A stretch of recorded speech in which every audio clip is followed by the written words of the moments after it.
Okay, audio check.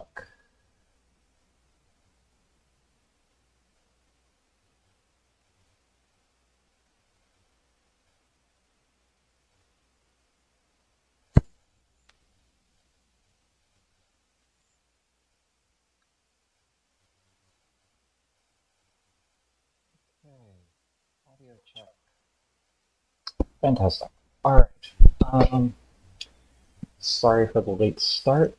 Uh, Realized that I had something I had to take care of for this. Um, so today, we are going to take the sort of brute force version of a frame that we have written, and we're going to start refactoring it into something that's a bit more flexible. So the goal is to build some abstraction around um, setting up the GPU rendering, uh, resource management, getting to doing the actual rendering as well, so that we can do more interesting things with this renderer, like having multiple passes that like a deferred renderer with a gbuffer pass and a lighting pass and so on, right? So you can get these more complex, more useful frame structures rather than just a single render pass to the swap chain. Um, so unfortunately, that means that we're not going to do a whole lot of stuff that's all that interesting this weekend. Um, it's mostly going to be a bunch of shuffling code around, figuring out how to figuring out what parts, what bits of flexibility we actually need out of each piece. So it's not going to be we write functions that just completely wrap the API layer and uh, calling code still has to do all of the same work, because that doesn't save you anything. There's no point in doing that. But what there is a point in doing is having a higher layer of abstraction where you can say that, okay, I don't need all of the flexibility that the API provides. So, or at least in most contexts, I don't need all of that flexibility. So I can build an abstraction layer that hides some of the complexity that comes with being flexible. So for example, in DX12, you don't have buffers and textures. You have resources, and a resource can be a buffer or a texture or whatever, right? It's actually very rare that you want to use a buffer as a texture or a texture as a buffer. I mean, there are cases where you want to do that, but it's not very often. So, like one bit of abstraction would be, okay, you have this concept of a buffer, and you have this concept of a texture, and those can be separate things on your higher level API, which means that there's a whole lot of weirdness around how buffers are defined, because the resources have to be capable of describing both a buffer and a texture. So you have to provide three-dimensional sizes to a buffer when really a buffer is just a linear array, so it should only ever have one size. Things like that, right? You can just have a buffer allocator that just takes in like a item count and item size, right? And then your texture creation can be more complex, but buffers can be simpler. So that's part of it. We also, as part of this process, want to do more correct things with our management of GPU resources. So right now we pretty much put everything in an upload heap and just leave it there, which is not very efficient.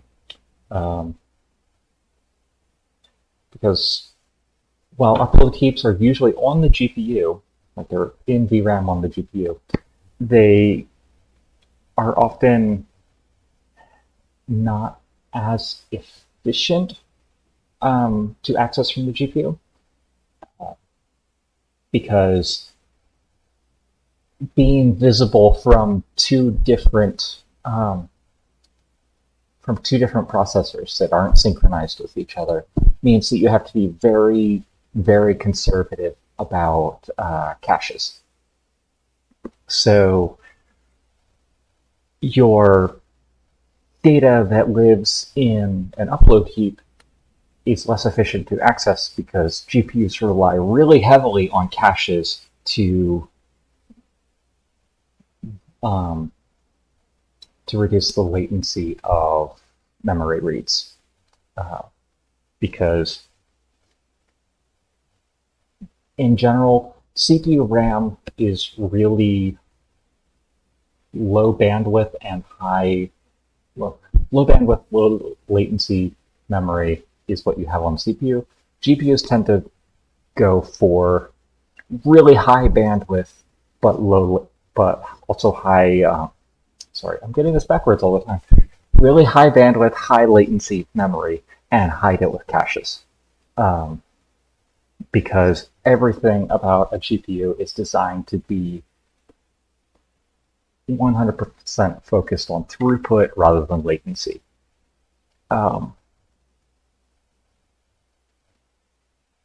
So what we want to do is have a concept of an upload buffer and then the actual resident buffer on the CPU or on the GPU that's just in like GPU visible memory only for most cases.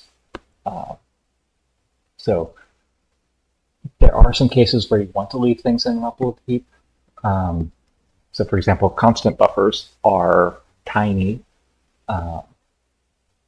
And so you're not reading as much memory out of those. And it's also really common that you want to update a constant buffer every single frame. So it's useful to just have constant buffers live in, the upload heap, and they have a persistent map. So they just live there and never move, and we can write to them every frame and it'll be fine. But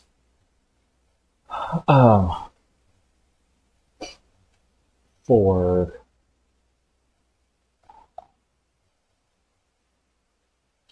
things like our geometry buffers or for textures or similar, right? What you want is you want to write the thing to the upload buffer, then copy it to a GPU visible buffer to like a GPU only buffer, so that you get the best possible caching behavior because you're going to be reading a lot of data out of those, right? So that's the thing that we're going to work on. And we also want to do some various other things. So this is sort of an incomplete list. This is just ideas that came to me from looking at the frame and things that we would want to make easy. So like, I don't want, so like right now when I do resource transitions, right? I have to build a barrier for each thing, and then I have to call the barriers function. I want this to be a single call. Like I want it to be, I give you a list of resources and states, and then you just build this, you build the actual barriers on your end.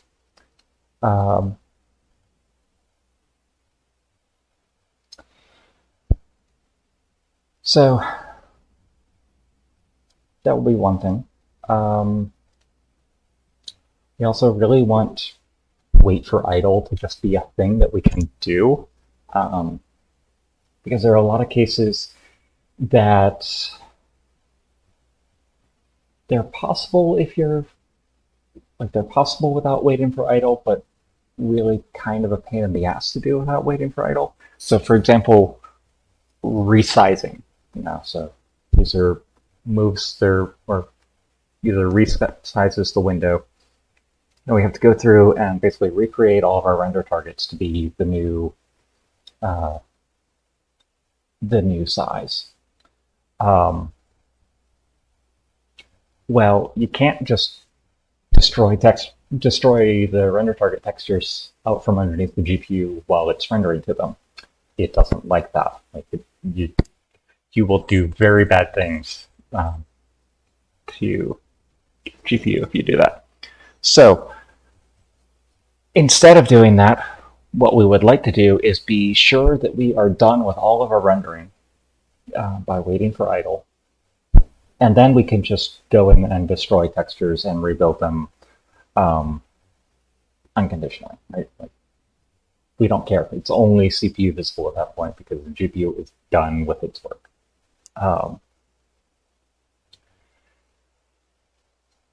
Because the alternative is that you do some sort of double buffering thing where it's like, okay,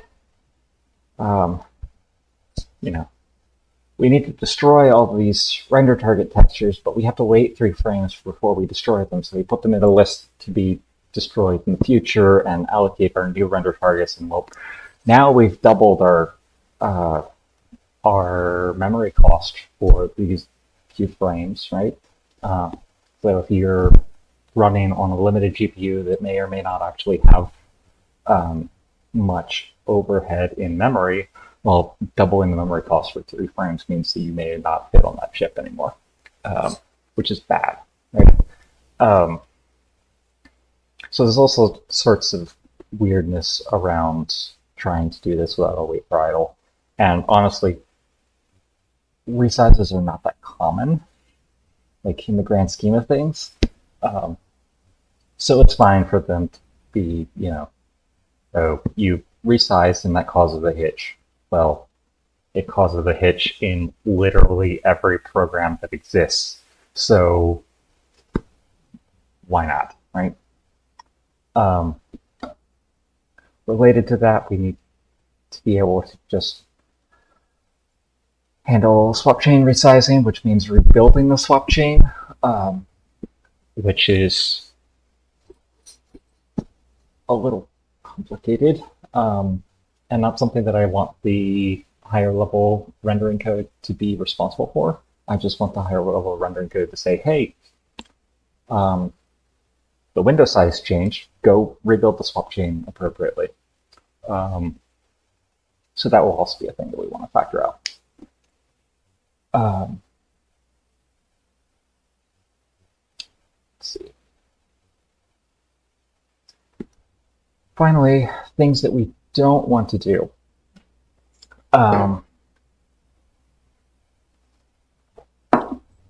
So it's really easy to go overboard with the sort of specialization stuff and decide, okay, well, I'm going to have a structure type for render targets and another structure type for like normal textures and then whatever, right? Yeah, another structure type for UAVs. That's not really what you want because it's really common that you will want to have a texture that you interpret in different ways. So maybe, yeah. So think of like a G buffer, right? When you're doing the G buffer pass, right? The various textures in your G buffer are render targets. So you would have an RTV for them. But in your lighting pass, those textures are they're just normal textures that you read from, right? You sample from them.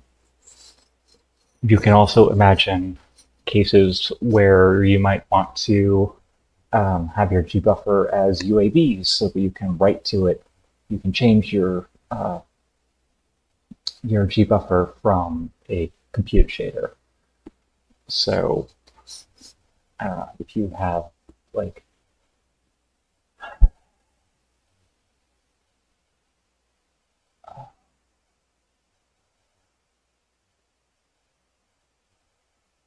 I don't know. I can't think of an example off the top of my head when you would want to do that, but there are cases when you would want to do that. And there are definitely cases where you would want to have a UAV also be a render target and a sample texture, right? Like, it's like your lighting pass is probably a compute shader. It binds the lighting texture as a UAV, and then later you probably want to sample that lighting texture so that you can do post-processing on it, and so on, right? And like that lighting texture probably goes into your translucent paths, which means that it's now a render target, right? So there is this this need to interpret a texture as multiple different things. So the idea in DX12 of like, okay, you have a buffer and then you have different kinds of buffer views to it, or you have a texture and you have different texture views on the same texture, that's a really useful abstraction to, or that's a very useful model to promote to our higher level abstraction, because that's stuff that you do on a regular basis. Usually more with textures than with buffers, but there's still cases where like, you want to generate constant buffers from the GPU. Well, you need to be able to bind that constant buffer as both a constant buffer and as like a storage buffer, so that the so that whatever shader is generating it can write to it. Okay, enough talking. Let's actually write some of this.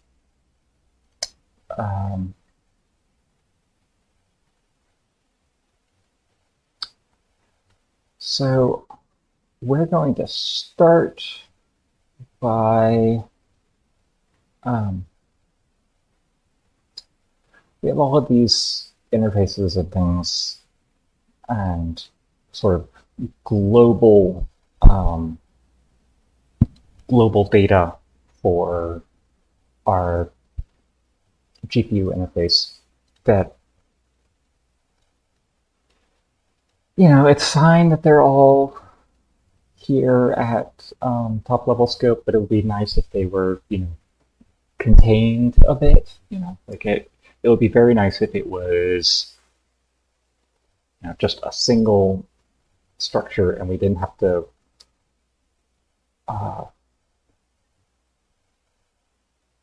like if the high level code didn't need to know what all the little bits and pieces are.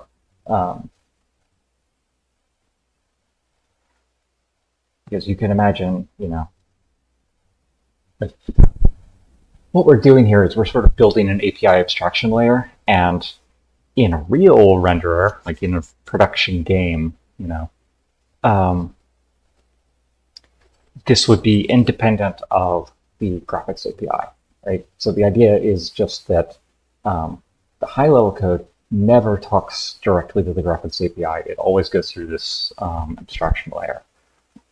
And that lets you do things like say, oh, hey, this platform is DX12, so we need to use the DX12 API for it. But this platform is some proprietary console API, and well, we need to filter through. We need to go through that API, so we need a different layer. Do you port your renderer to an iPhone? Do you need to have a metal backend to talk to, and so on? So having some abstraction between here's the low-level API calls and here's the rendering code that needs to call into the API is really useful. We're probably not going to go that far on this project, just because the entire point of this project for me was to learn DX12. We're probably not going to write another graphic backend to it, and you get into some busy work with that where you're like, okay, I need to write a function call for find an index buffer for all of my backends, and on all of my backends, it just funnels directly into another function call. Well, you don't need that unless you need the API abstraction. So we're not going to go whole hog on this, but we will try to clean things up so that high-level code doesn't care about, hey, how exactly do I create a device? Well, that's not the high-level code's responsibility. I don't know how much sense any of that is making, but that's where we're starting. So,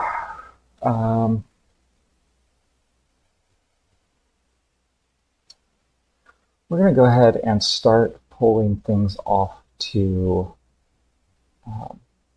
another module, I think.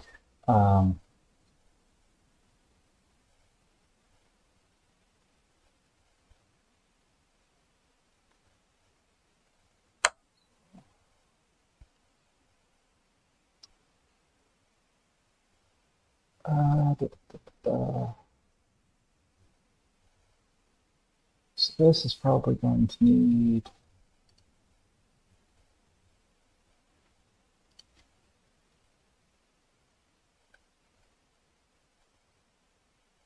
all of these.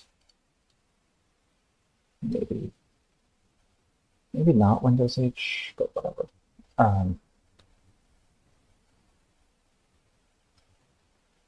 Let's see, can we get the split screen here? Yes, we can. Fantastic.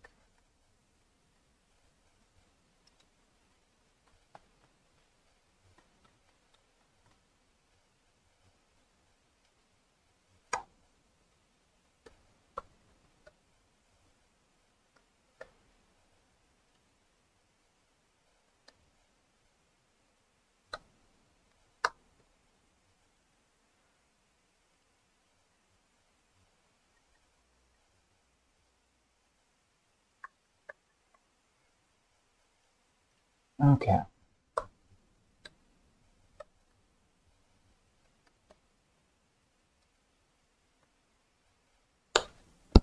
So we're going to have a GPU context, which is just sort of the quote-unquote global data for interacting with the GPU.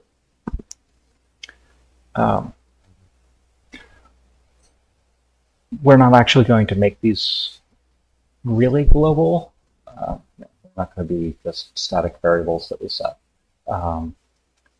because there's some really cool stuff you can do if you keep all of your systems as, like, if you don't have any singleton systems in your engine, you can do really cool things like running multiple instances of the game inside the same process, which can be really useful for debugging and such.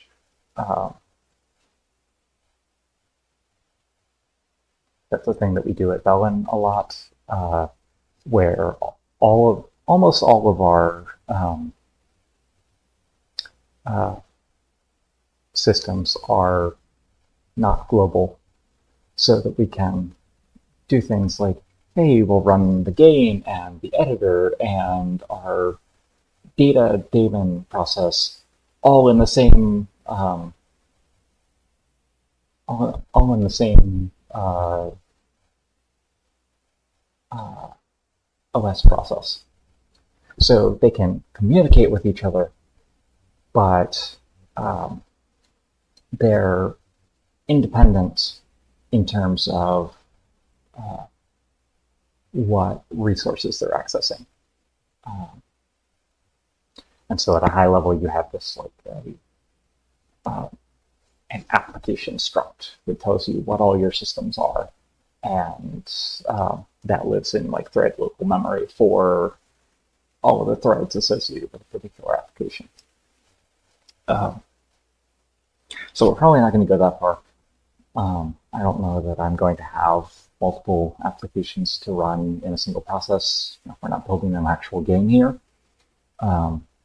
But I like the concept of being able to do that, so we're going to stick to being able to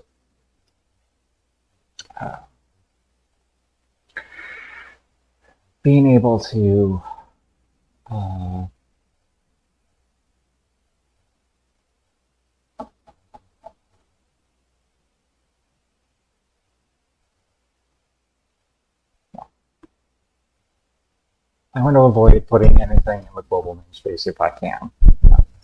So, right, other than like types and functions and stuff, right? So I don't want to put any mutable data in global namespace just because it's cleaner.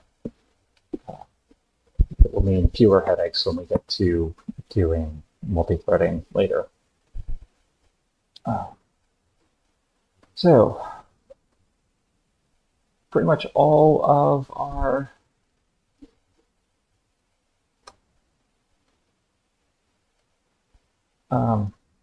like all of our global stuff is just going to live in this context structure, and then we will write a function that creates a context that goes through and creates all of these things in another function that goes through and destroys all of these things, and then a whole bunch of code just disappears out of main, and that's a good thing.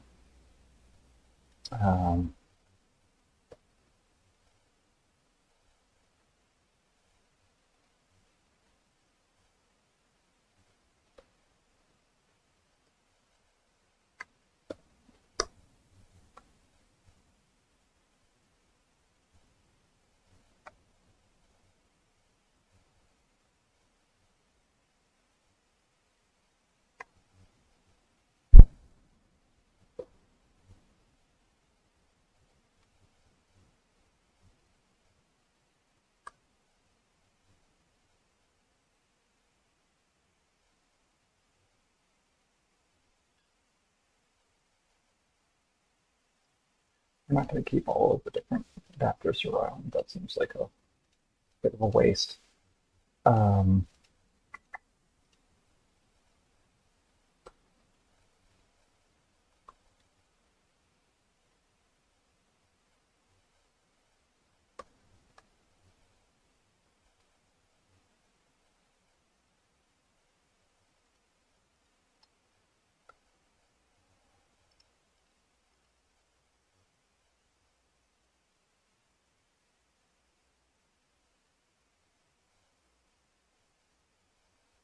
I'm actually not going to put the queue in here because that's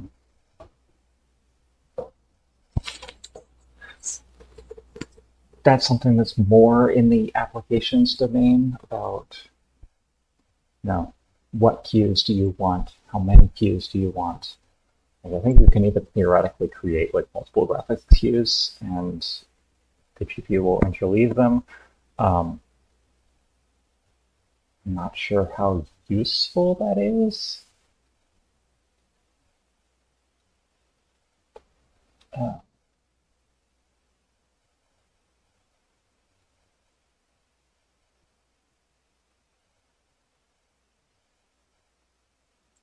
But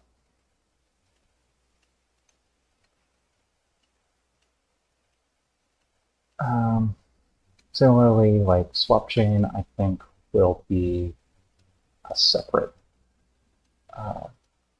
structure. So debug layer, we have our DXGI factory, we have our adapter and our device. Do we need anything else globally?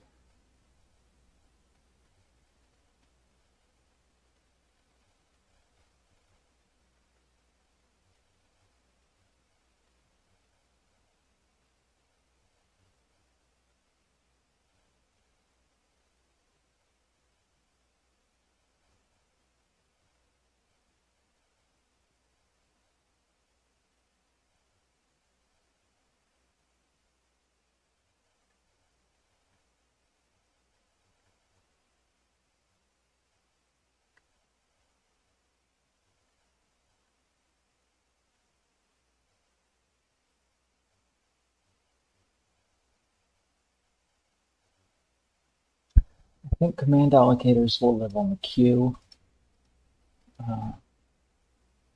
because that makes more sense, I believe.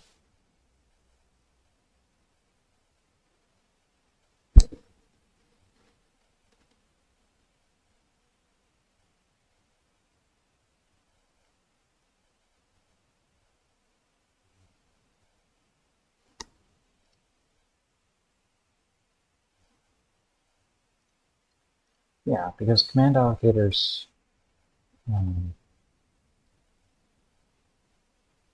depend on the queue type, and like our synchronization for resources is going to be per queue rather than per device.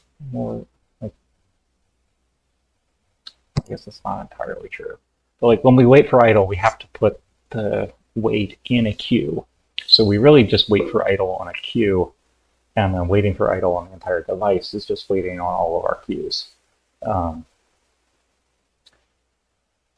So I feel like things like this that rely really heavily on the synchronization for the queue should just live with the queue. Because you can imagine, for example, like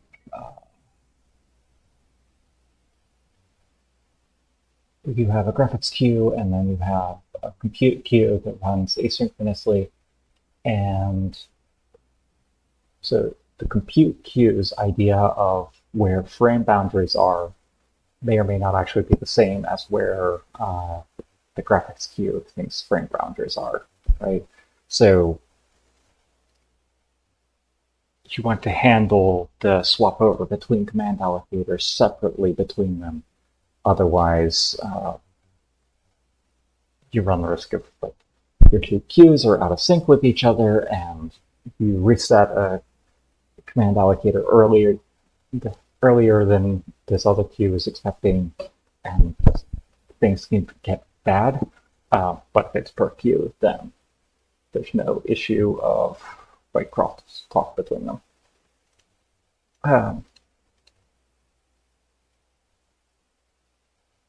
And again, like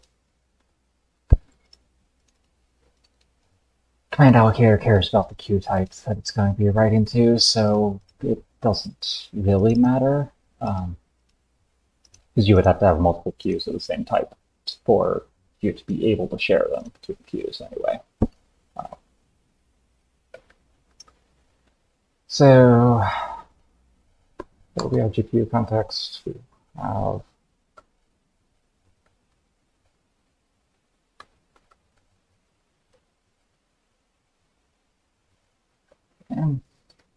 queue.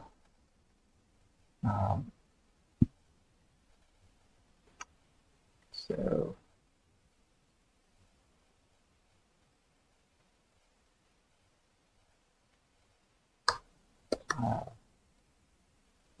a command queue, and it will have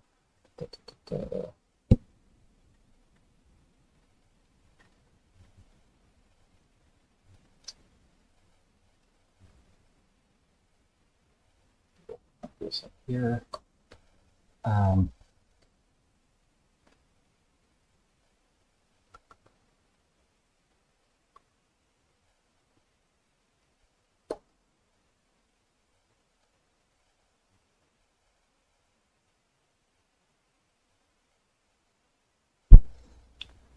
Actually, now that I think about it, this is basically our GPU frame data.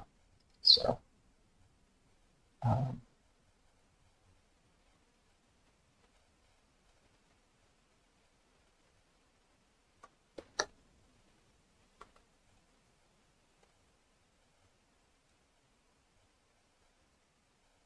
um,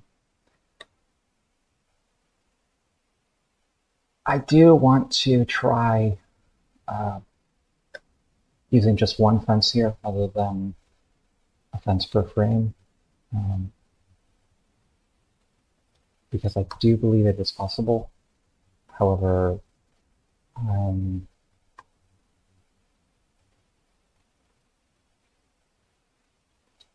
just because we're already doing a huge amount of refactoring, I want to avoid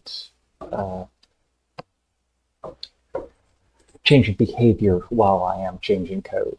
So like you want to, if you're doing refactoring where you're just shuffling code around, you don't want to change any behavior, because then you can verify that your refactor didn't break anything by just testing it. It's the same results. But if you change behavior, well, now you've got two changes in flight, and it's like, okay, did I break things by just the refactor itself, or did I break things because my behavior change was wrong? So you want to avoid combining changes like that.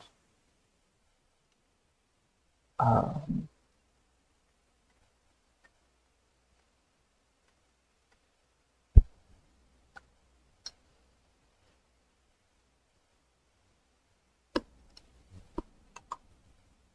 okay, so speaking of not combining changes, we're just going to have these two structs at first, and then we will write the code to make this work, and then we will go on and do the rest of it afterwards. So what functions do we need here? We need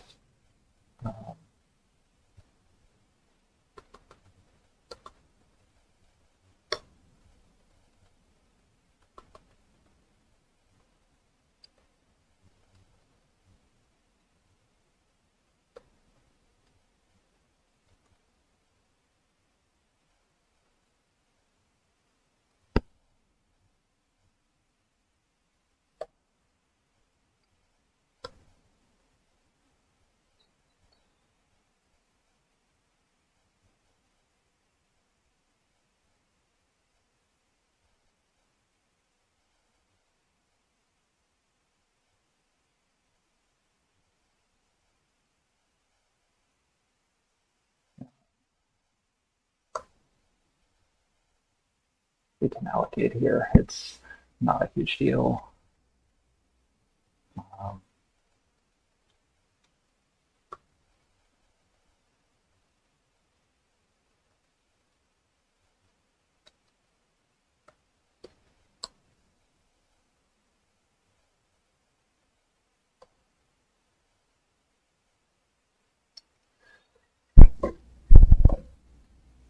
So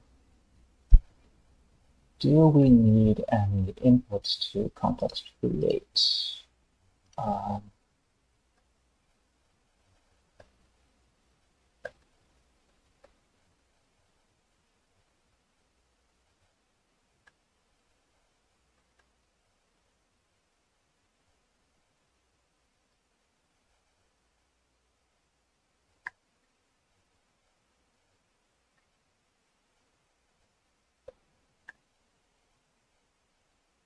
At the moment, I don't think so.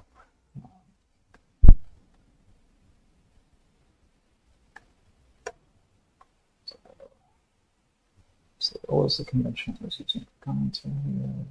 It's not, yeah.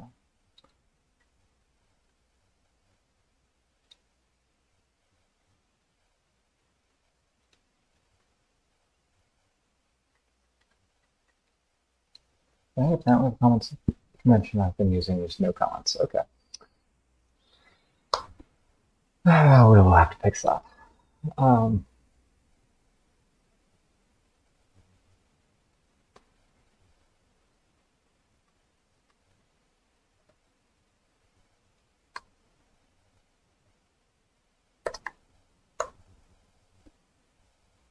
deal with that when we have an actual need for more documentation on things.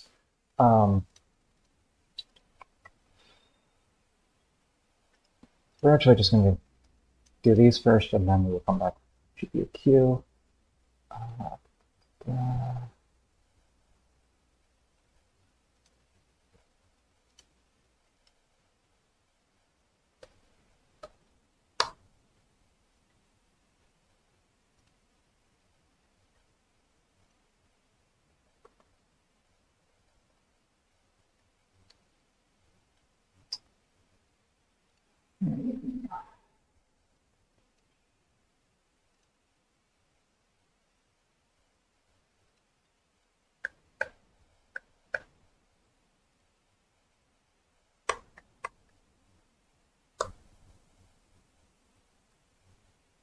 Oh, I don't need math.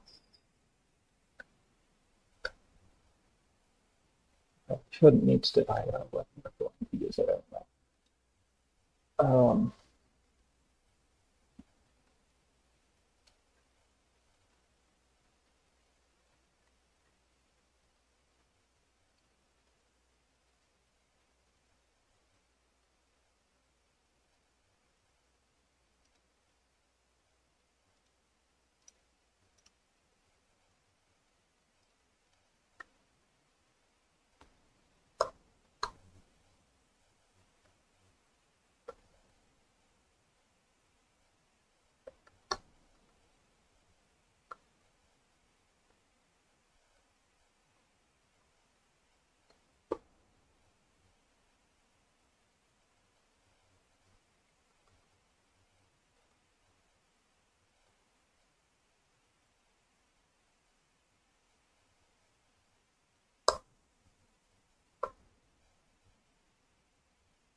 Still going to do this adapter search, but over the past week I wrote some basic data structure types. These are modeled after some of the basic data structures we use at Velen, which I really like. because they give you more or less generic arrays and vectors, but in a way that works in C, which is pretty cool. It's kind of ugly from the implementation standpoint because it's a bunch of macros that then direct to more generic functions to actually handle the heavy lifting in the cases where it's not straightforward. But all in all, they give us some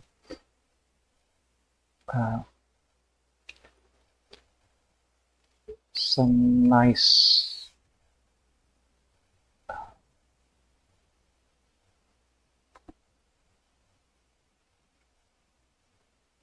they give us generic structures without having to do everything in C++, which I like. So we're going to use array age here. And then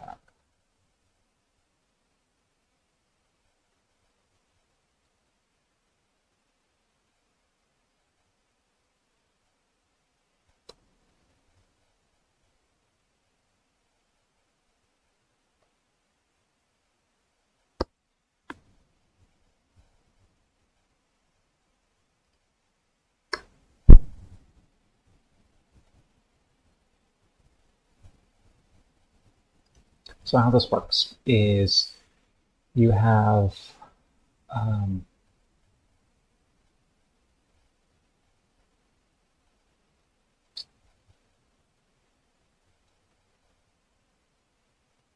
this macro defines an anonymous struct with an array of the type you passed in, with the count of you also passed in. Right, so it creates that array, and then the other end of the struct has the thing has a length, and so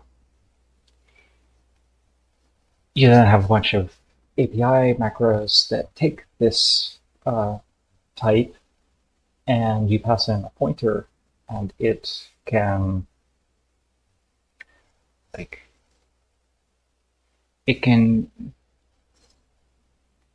deduce things like how big array items are and that sort of thing from the struct that you passed in, and then pass that information off to a generic function for, insert in the middle of this list or whatever, right? Which is really useful because, C not having any sort of generic types means that you have to do a lot of, hey, I'm going to pass in a void pointer and an item count and an item size and item capacity and whatever, right? Like it gets to be kind of a pain in the ass. But if you can automate all of that extra busy work, then you get a much nicer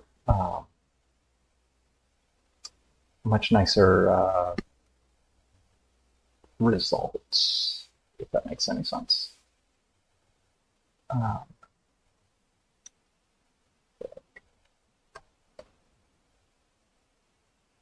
Just doing this does not actually, it just defines this struct, right? So our length just from here has garbage in it.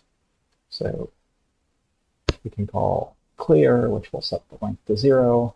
All the members of the struct are, like all the members of the array are garbage, but we don't care about that because we haven't put anything in there yet. And for vectors, you would call create, which would do the initial allocation and so on. So this just gives us a nicer way to wrap things like,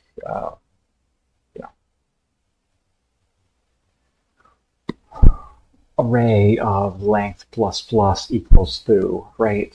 Like just cleaning up a lot of the weirdness around putting things in, like just treating arrays as structures that can change is useful. I don't know how much sense any of that made.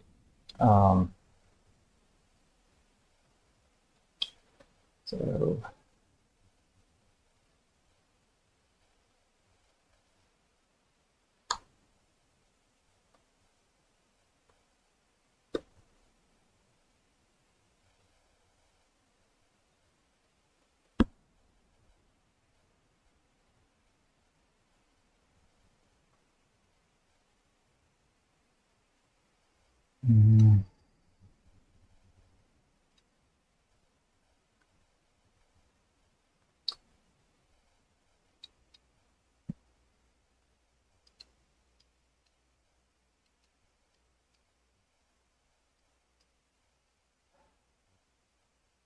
see, the reason that I don't like um, doing coding in Visual Studio all that much is like, look at how much horizontal space there is here, and look how much of it is wasted on not code.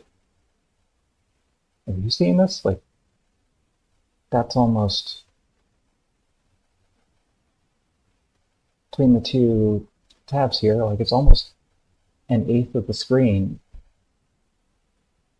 is just things I don't care about, right?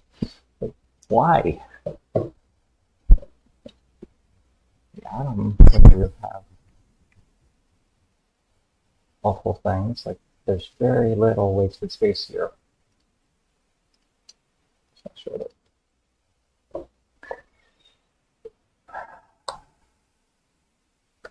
But IntelliSense is almost worth it.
This is actually broken.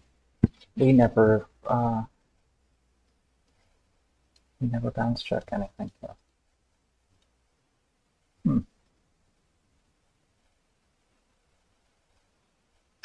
Also, I'm writing past the end of the bell of the row. Okay.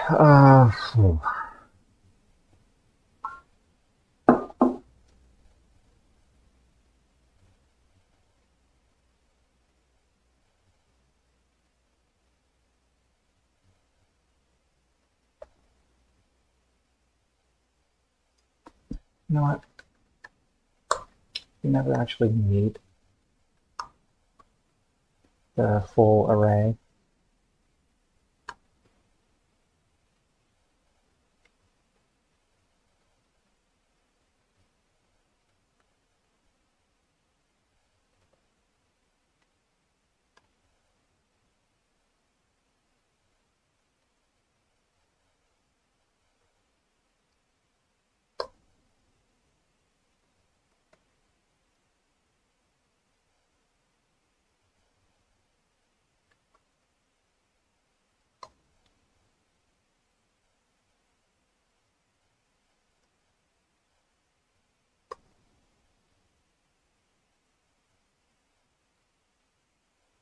Let's just not do this with an array.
Okay. Let me create the device.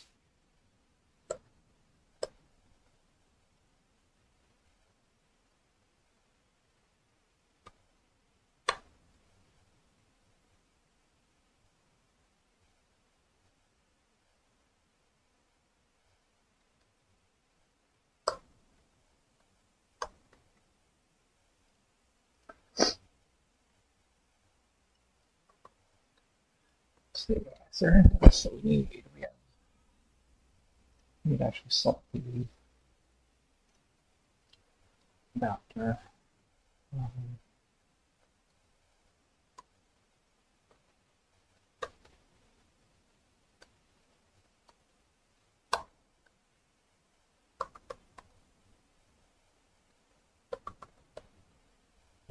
Okay.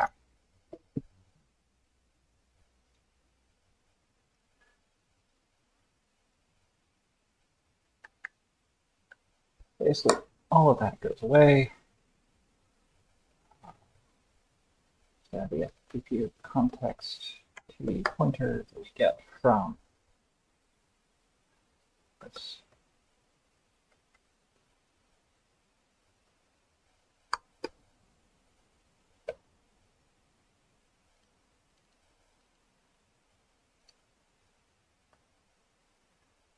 Fix all the cases where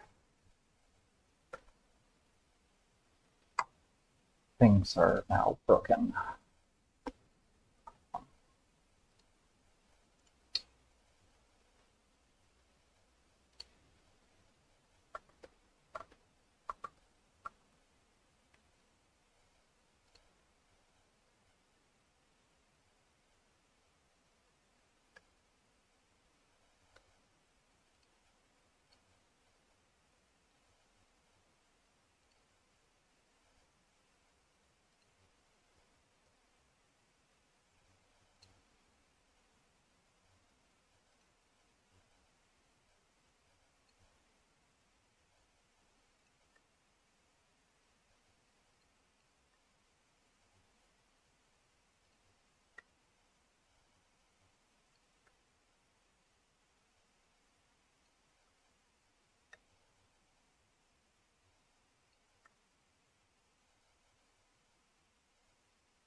Those are now going to be destroyed through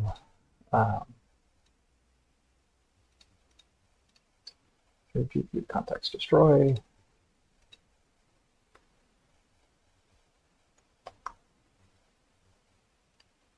So here at the end, context destroy context.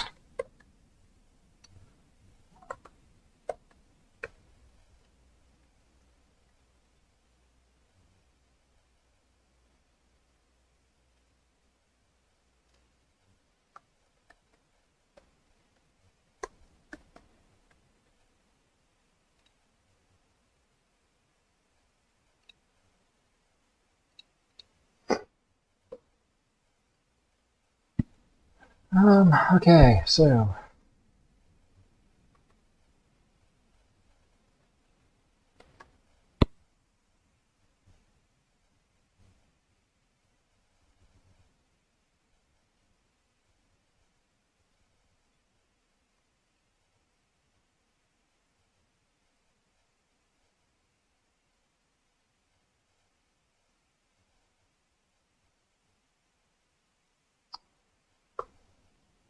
probably want to null check each of these things before we release them. So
good afternoon to be released.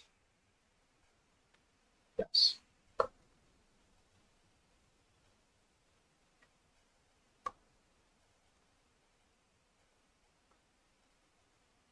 There's one of the things we forgot to clean up before.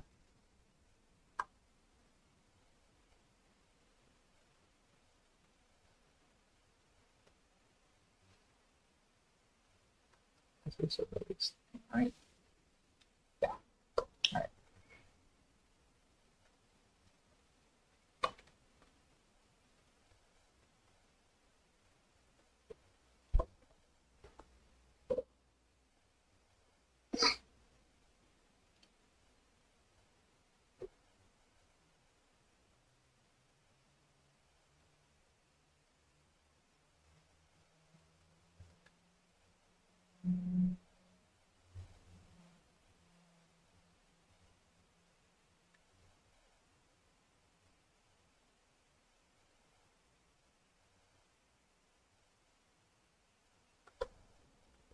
Null out all those pointers after we destroy them, just to be on the safe side.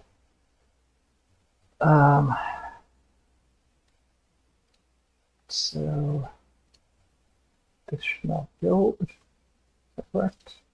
Yeah, let's see if it runs. It does.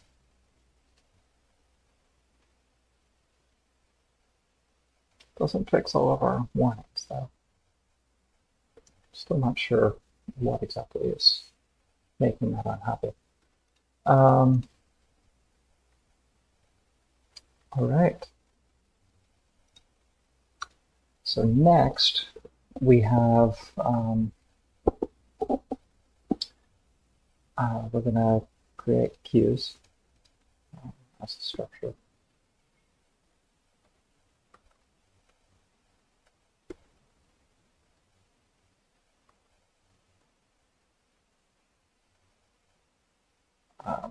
So this will actually take some inputs, but now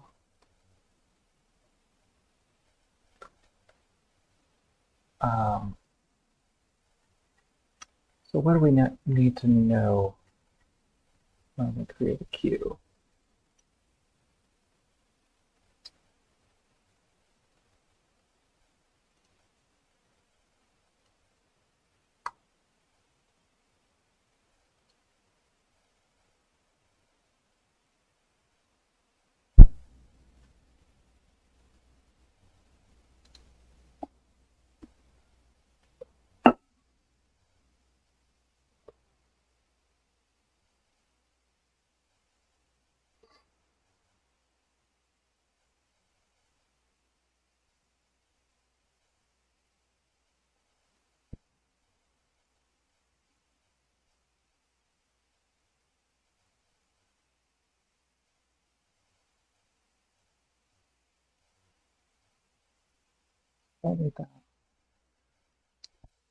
I don't know if we will need high priority queues. So for now, I think we're going to default everything but normal priority.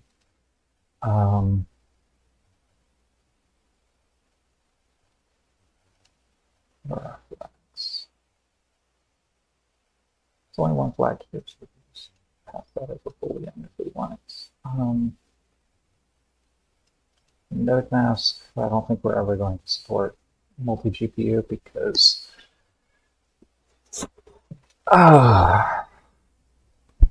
multi-GPU is a mistake. That's why.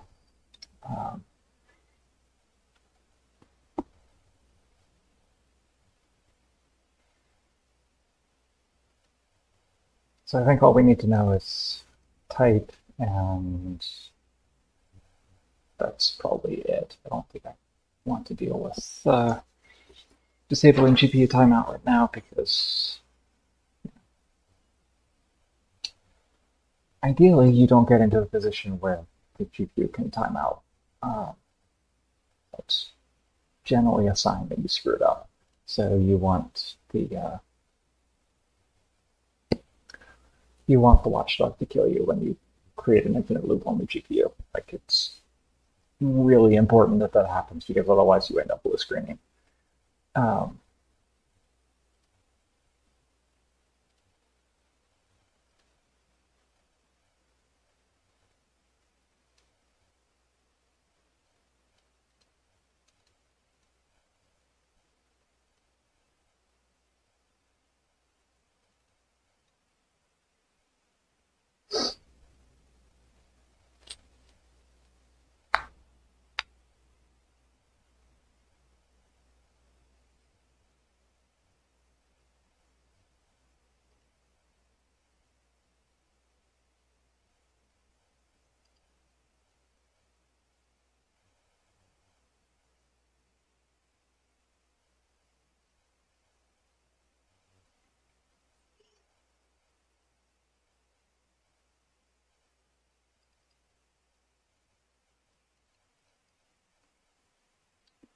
I'm just going to use the CNUN directly.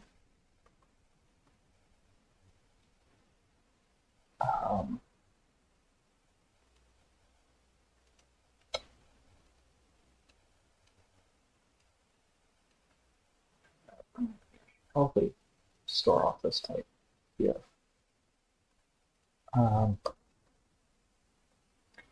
So I don't really like this because I think that like the only valid values here I think are direct compute and copy. I don't know if you can actually create a queue for video stuff, and it doesn't make any sense to create a queue exclusively for bundles because bundles are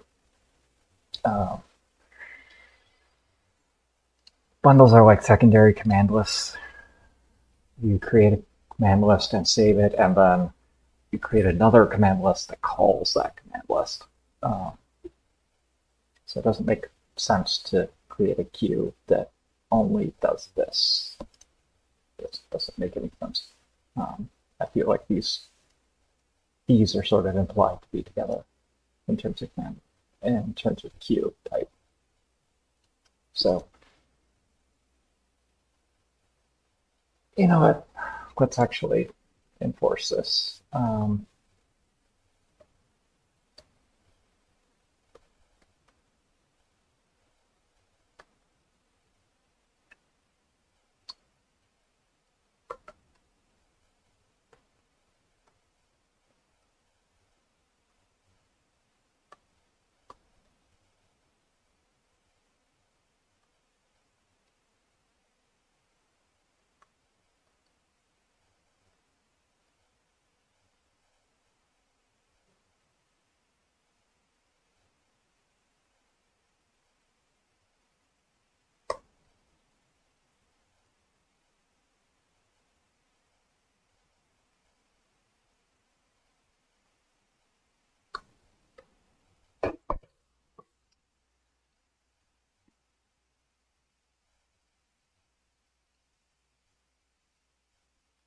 And so that should make it a little harder to like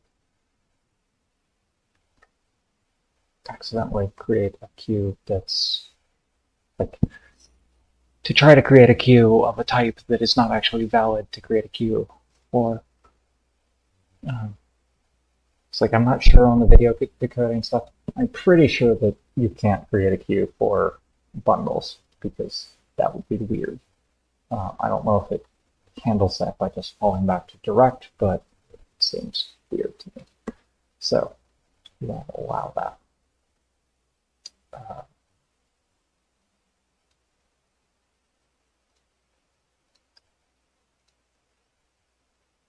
And it also means that our API has less of the actual API level stuff in it, which is nice. 3D, oh,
all right.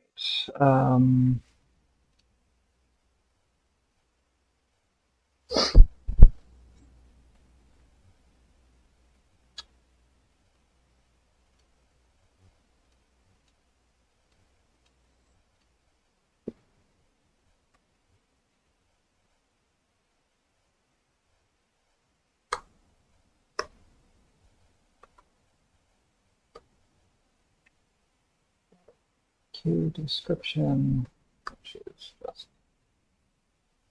analyst type, and we'll just let the rest of it be zero initialized because defaults everywhere.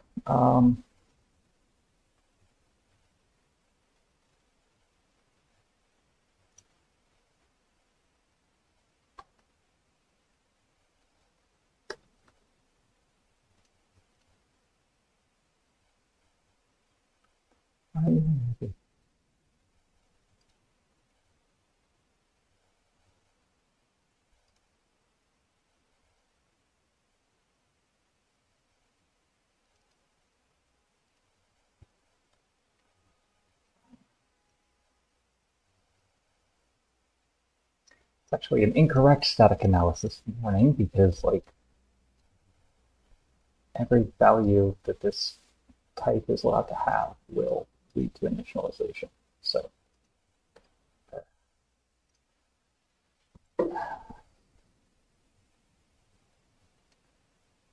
I like IntelliSense, like I like having, you know, typing completion and that sort of stuff, but like the static analysis in it is just kind of terrible and it really bothers me. Okay, we need to take our GPU context because we need that. So we need that pointer to be able to say context, device, create, and do disk.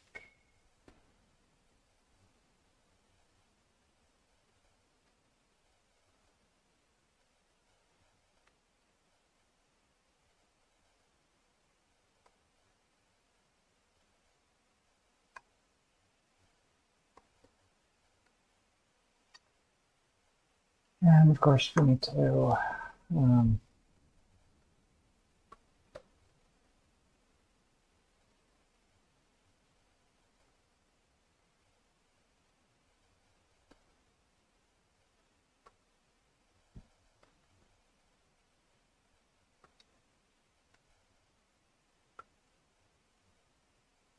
allocate our results.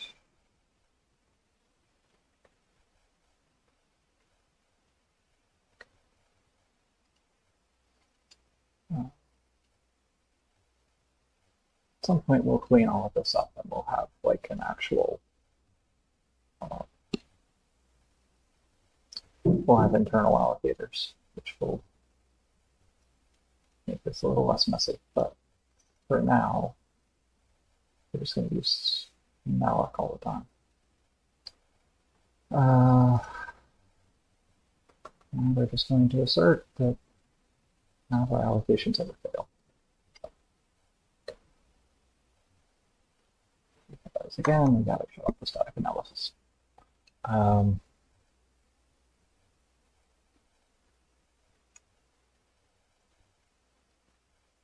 Okay, so that's our queue. We now need what?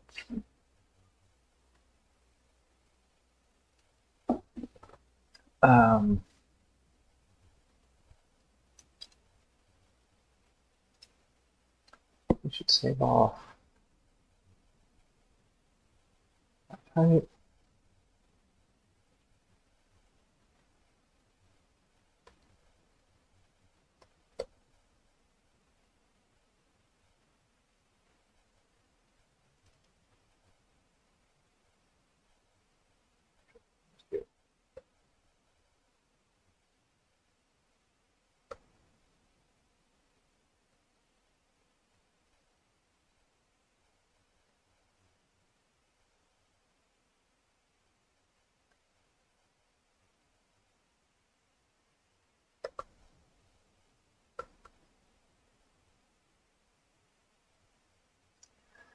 Okay, now we need to create our command allocators.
So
jargon.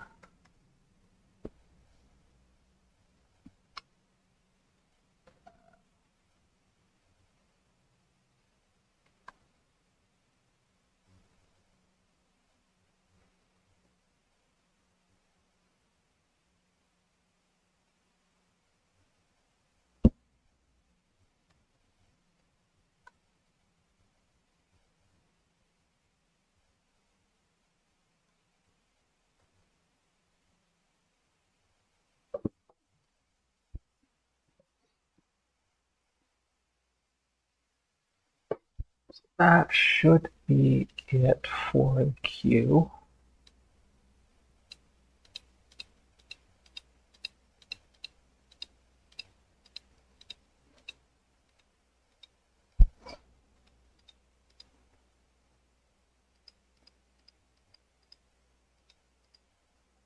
Yeah, that seems to be correct. All right.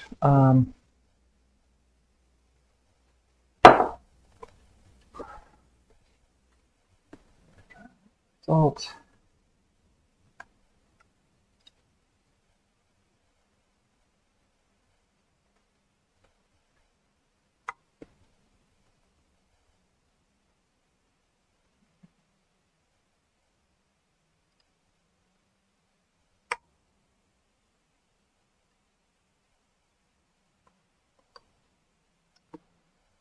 Um, Now we need to destroy queue.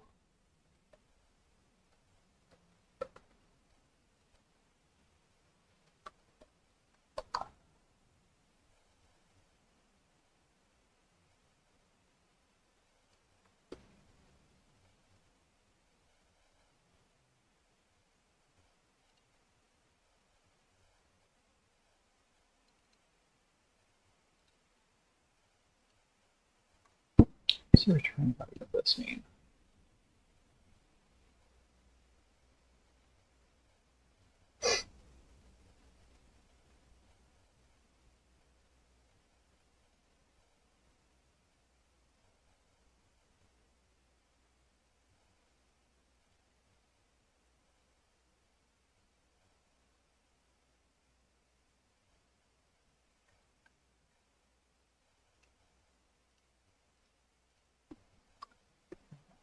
Um,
think that's about it. So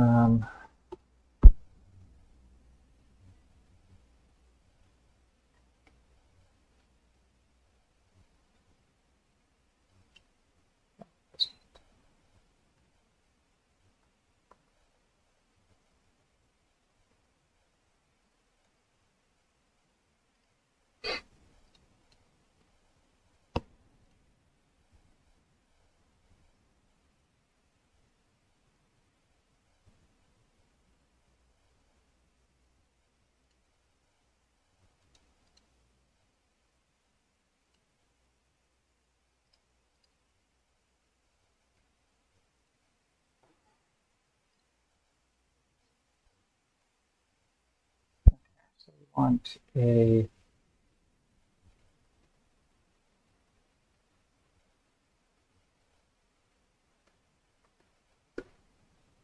wait for idle function.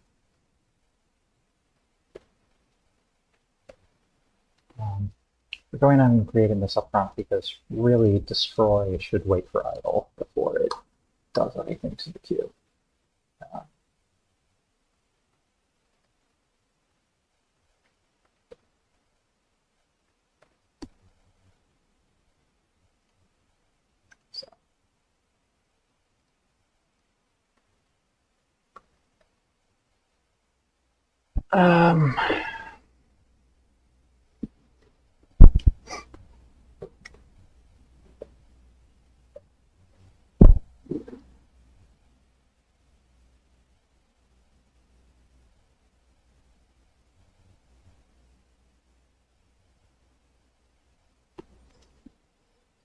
So in order to support this, we kind of need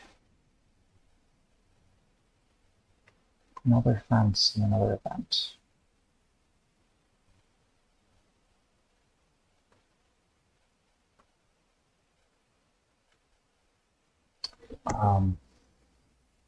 So I guess it's not entirely clear why we need this, right? Because in theory, like, you know, we could wait on all of these frame end fences and then we're done, right? The problem comes up with what happens if you have to wait for idle in the middle of a frame. Because then you have, like, say you've executed some command lists and haven't presented yet, so you haven't actually done the, you haven't signaled the fence at the end, right? So the problem is that if you just rely on your frame end fence, then there's some possibility that you're waiting for idle before the frame end fence signal is submitted, which means that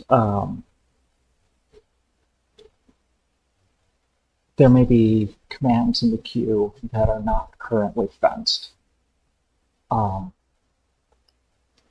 So by ensuring that you have a fence that you set only when wait for idle,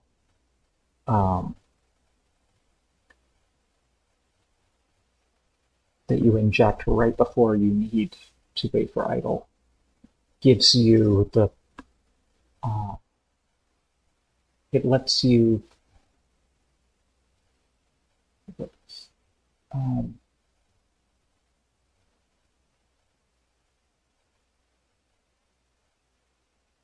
it gives you some security against, okay, we ended up waiting for idle in the middle of the frame before we had actually submitted the frame end fence for that frame, and there's some commands in the queue that just haven't been fenced yet. As long as we guarantee that we're going to fence every time we wait for idle, that becomes not a problem anymore, right? And because a wait for idle is a wait, right? Like, it's going to take, like, this is an expensive thing to do. So adding more expense to it is not a huge deal, because it's not something you're going to do very often. Like, the only times that it's really important to wait for idle are for things like resizes or, you know, hey, I need to completely reload all of my resources because, my asset importer tells me that I changed a bunch of stuff, right? Like, those are events that are not very common. And so if you're waiting for idle, it's usually because you want things to be simple. So just making sure that the wait for idle always works is important. Uh, so in order to allow that, we need to create the WFI stuff up here, which is context, device, create events.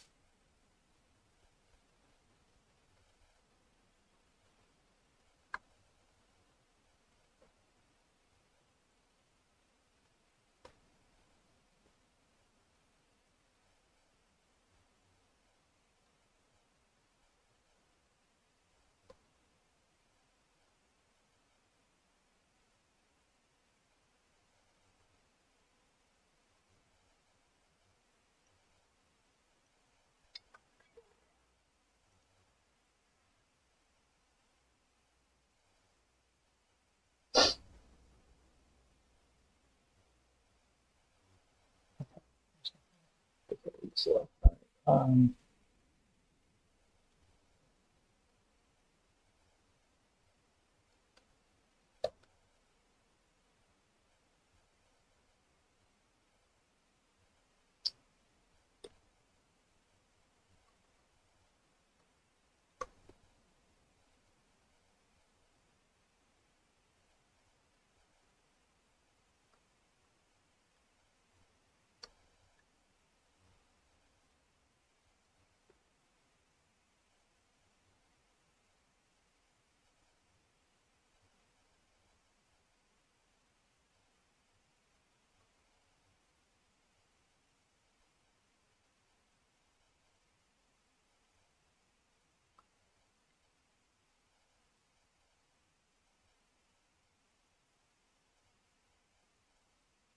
so the WFI event starts off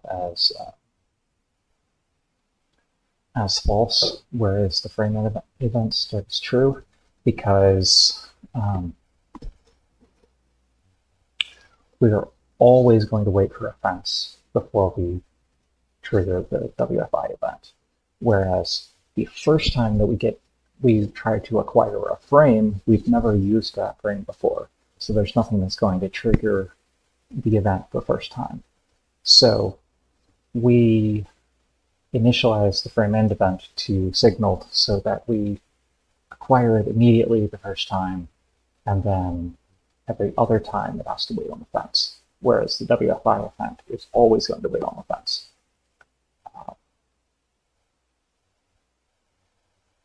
If that makes sense. And then we will assert that we got the event here.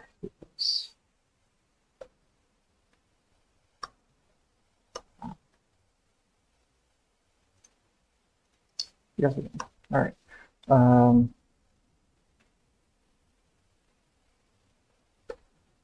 It will close the WFI event. And see everybody see WFI events here. All right. So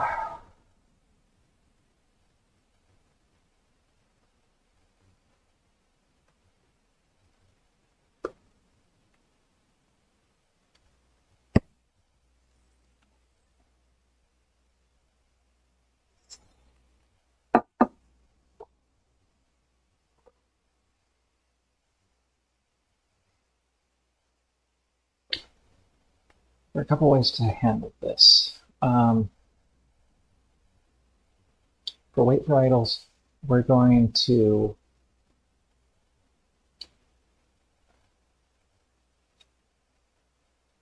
use the signal value as like the fence value, as a sort of a Boolean flag. So it starts off at 0 because the GPU is not idled. Idling will set it to 1, and then we have to signal 0 again to reset. So we will actually signal twice in this function, once before the wait for idle and once after wait for idle to reset. This is just because we don't want to, if you want to handle it with counters, then you kind of have to have like a global counter value that you keep track of for how many times did you wait for idle, and like it's workable, but it's kind of messy, so we're not going to do that.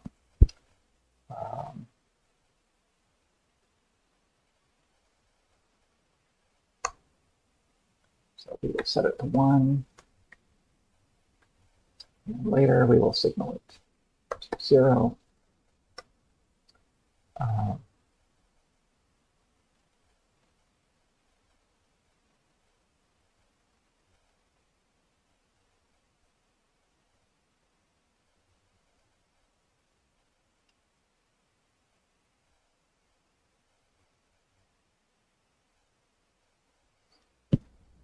Actually, that's a good point. We don't want to do this because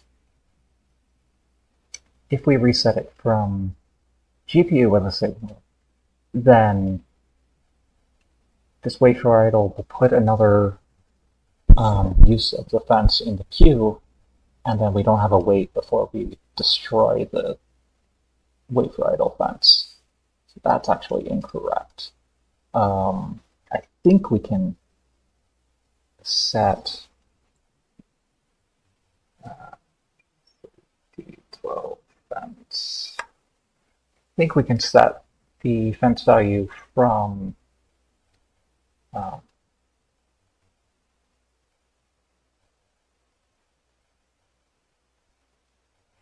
CPU. Is that true? No. Yes. So if we signal directly on the fence, we can set the value from the CPU. If we signal from the queue, then we set the value on the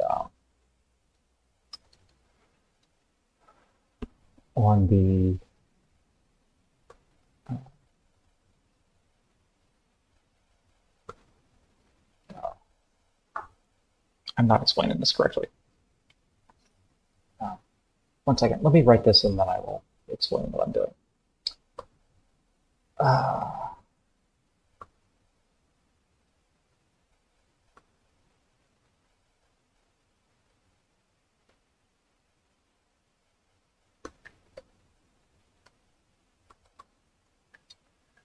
Okay, so a fence is a synchronization mechanism. It's a way for you to communicate between asynchronous devices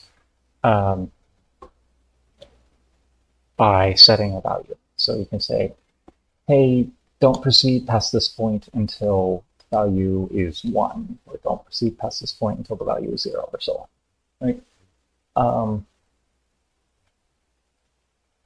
So what we're doing here is we're using that value as a latch. So we're going to wait on 1 here. Like we haven't waited yet, so this is just signaling. So we're saying on the GPU queue, set the value to this fence to 1 when we get to this point. So everything before this that's already in the queue will have completed by the time that we get to this fence.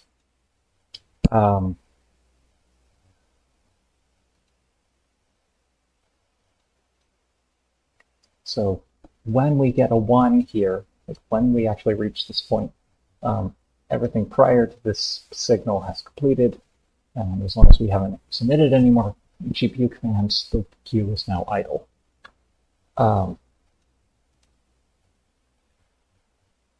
We then need to reset that latch.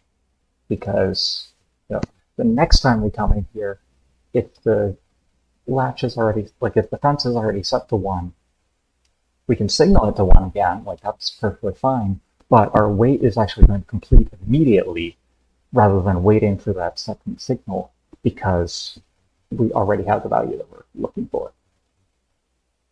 So we have to reset the fence to 0.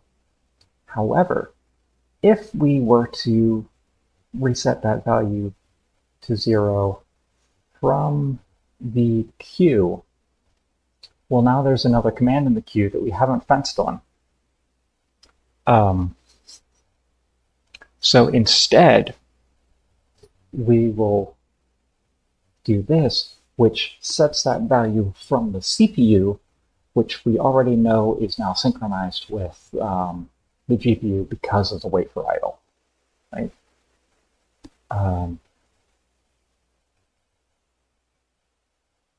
And that way there's no commands in the GPU that reference this fence. So we can wait for idle and then immediately destroy these fences because nothing on the CPU depends on them, or nothing on the GPU depends on them anymore. Hopefully that makes sense. So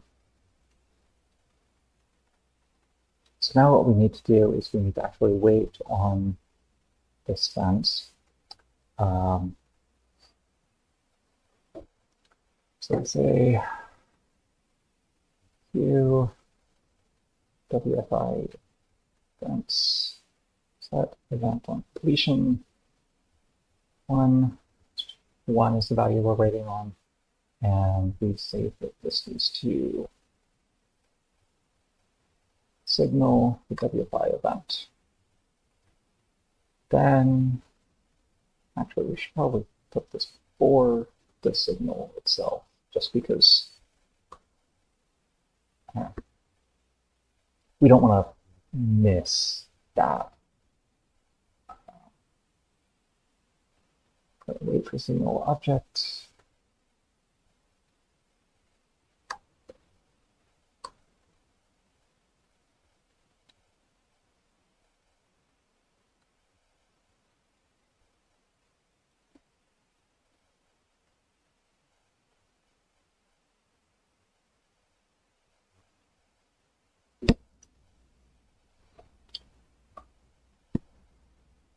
So this should now wait until the queue is completely idle and we set the wait for idle fence afterwards.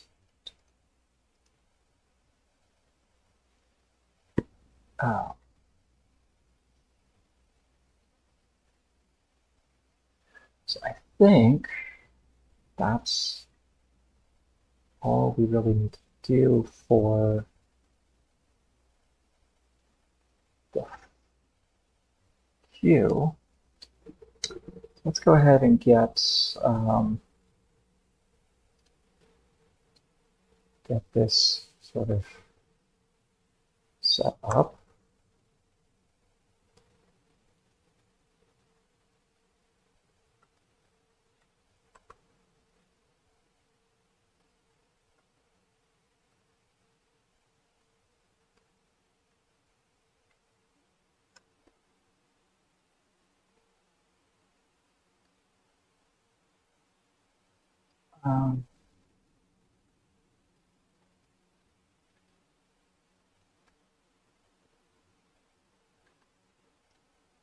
Create a graphics queue.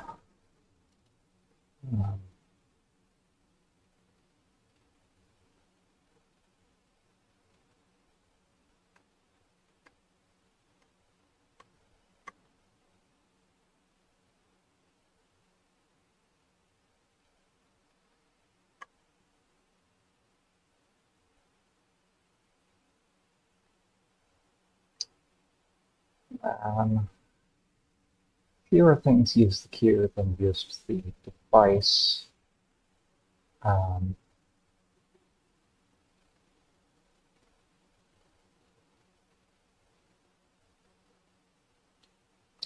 the other thing that is relevant is that this frame data stuff goes away.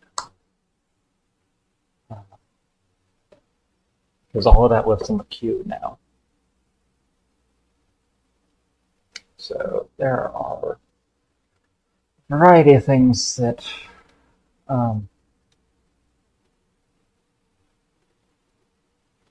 will need to be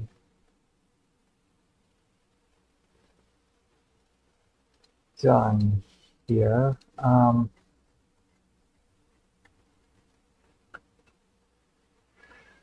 Some of this will be pulled out into functions eventually, but for right now, I'm just going to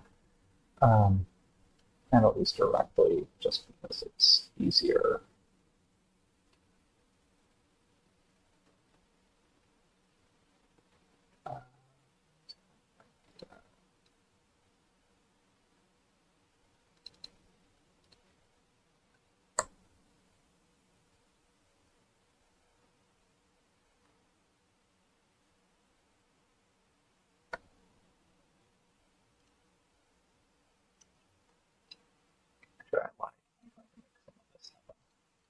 So we'll also have a GPU queue wait for frame.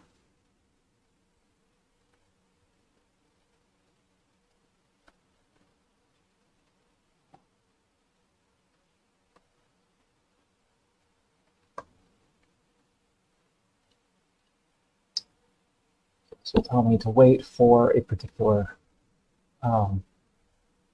frame on the queue. So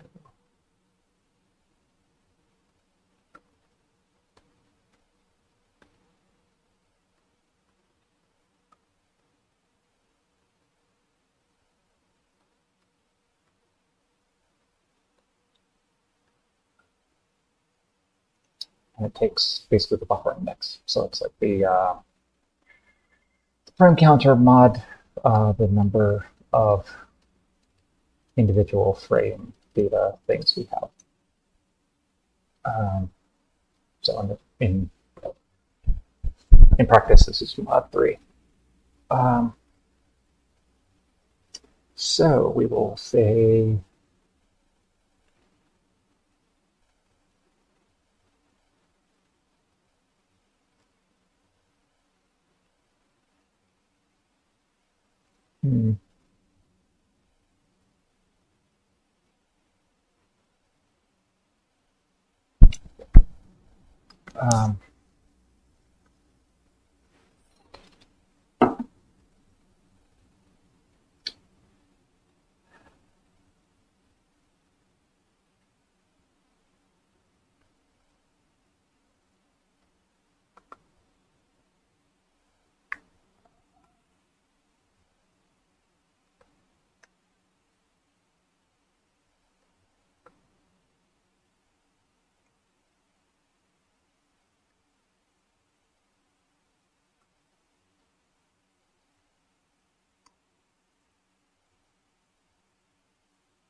set dimension on completion, queue, frame.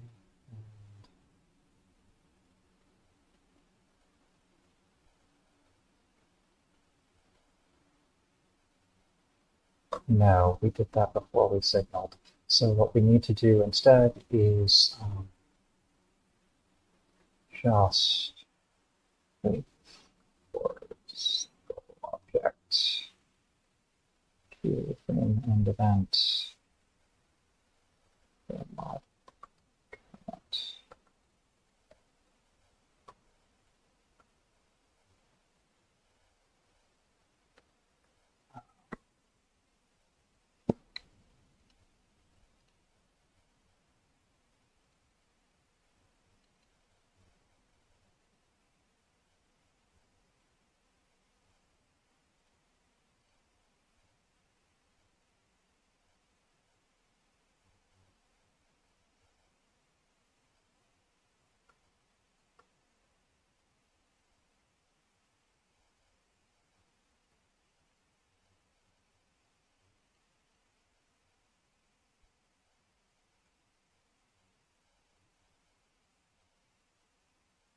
Hmm.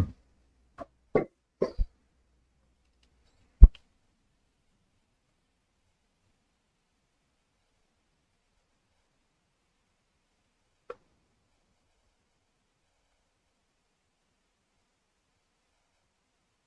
don't like this.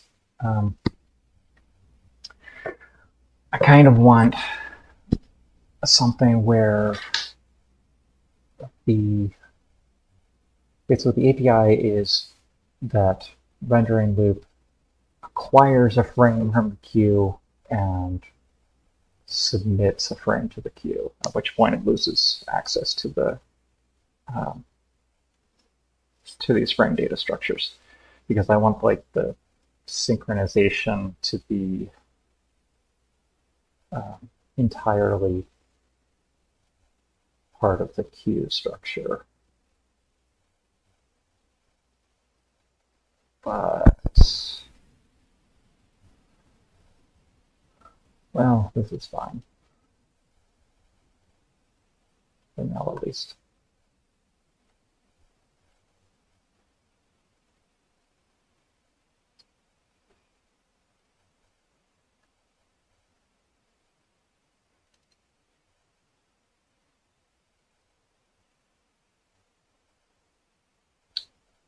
Yeah. So like all of this would be GPU queue submit there. Like GPU queue submit frame.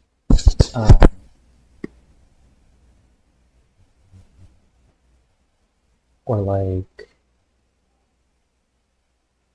maybe we want submitting command lists to be separate. Just like a GPU queue end frame that handles this. In fact, I think I will write that because I think it will be nicer.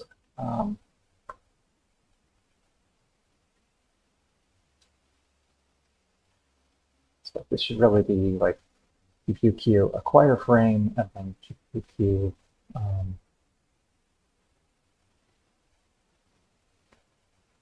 end frame.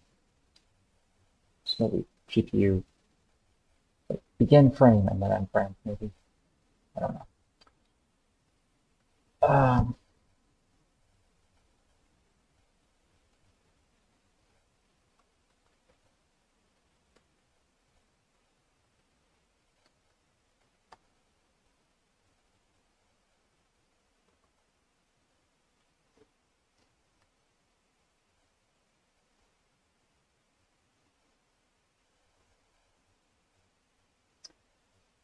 You know what?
So instead of wait for frame, we're going to have like begin frame. And this is just going to pass in the monotonic index because I don't want to have like 2 different places or 3 different places or n different places that all have to know, hey, actually you need to take the frame counter and mod by the frame count, and then that gives us the right index to look up into these arrays, right? Like that's incredibly error prone, especially if we eventually go in and like change how many frame counts we have, like how many frames we have. So, you know, maybe we decide later that we want to be double buffered instead of triple buffered. Well, now all this code needs to be checked again, right? So I don't want to deal with that. So instead, I'm going to say that begin frame returns a pointer to a constant pointer to even its internal frame data for that the frame that it has just waited on. So you get the command allocator and fences and stuff. Which ideally the higher level code doesn't care about this part. You don't want to finish the command allocator, but we'll sort this around later. And then when we go to end frame, we then basically take ownership of this back. Like it's no longer, after end frame, it's no longer valid for the higher level code to refer to this pointer.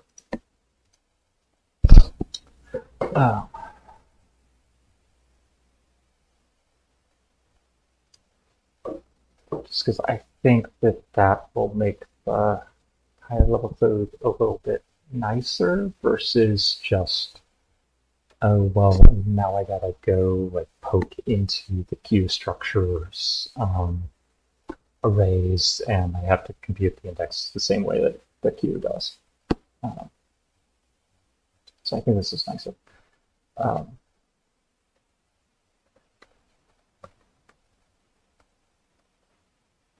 So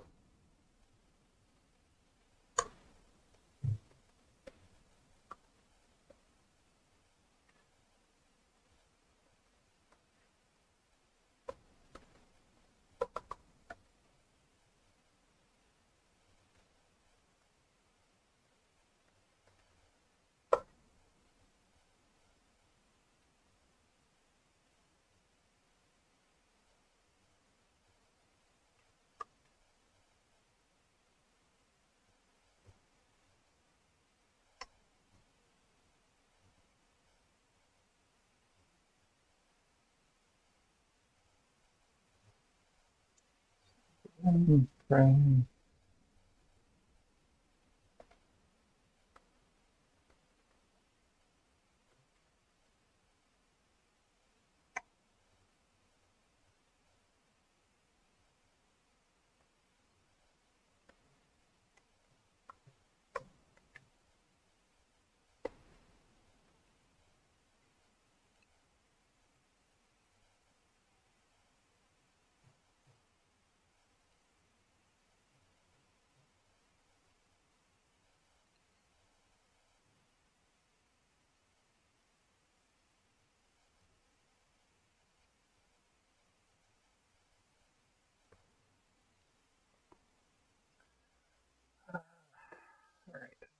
Here, and so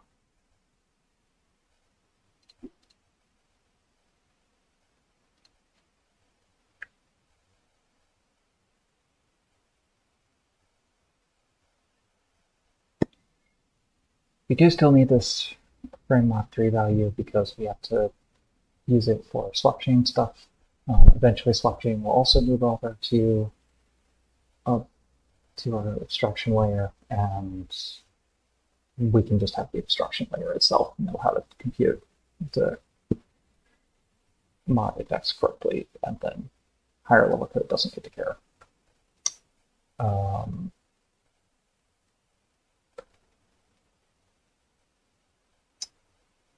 this gives us a GPU Q and data T.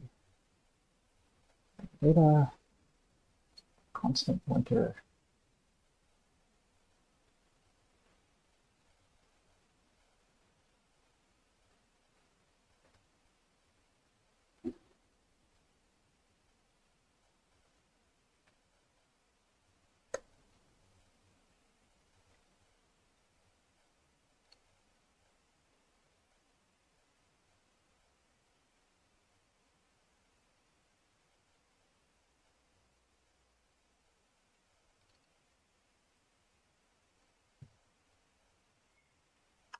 This is just going to be graphics Q, Q, and frame.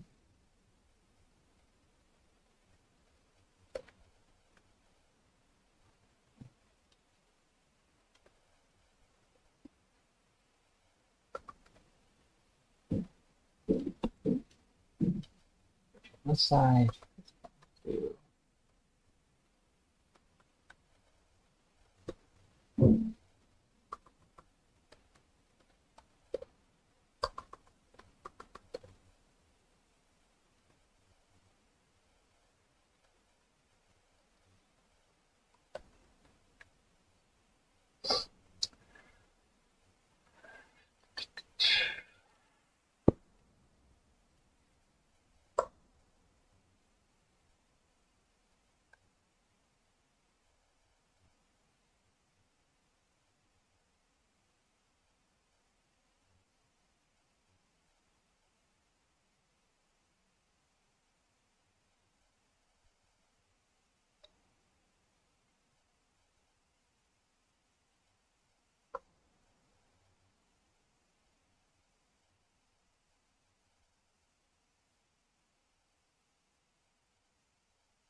okay.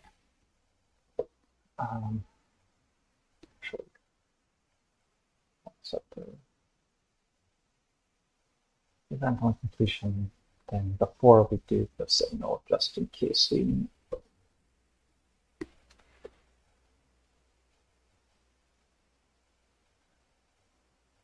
Like, I'm not sure what happens if the signal actually ends up or do set event completion, whether we actually get the identifier. So we'll set this first.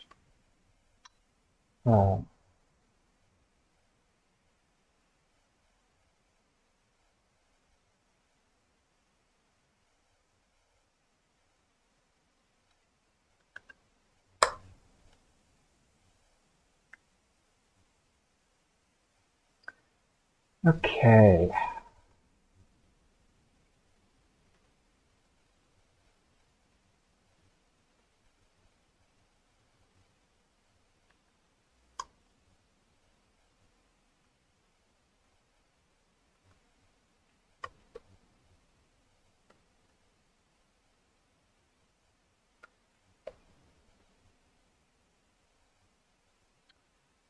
Well, that can go away.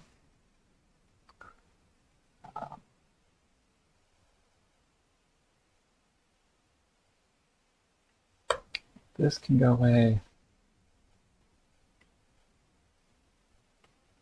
Just say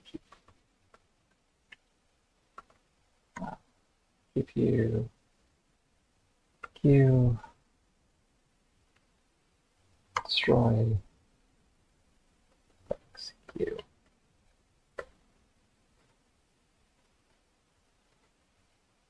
Okay.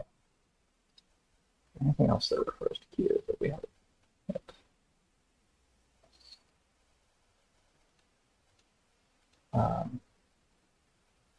Right. We haven't. We need to update this to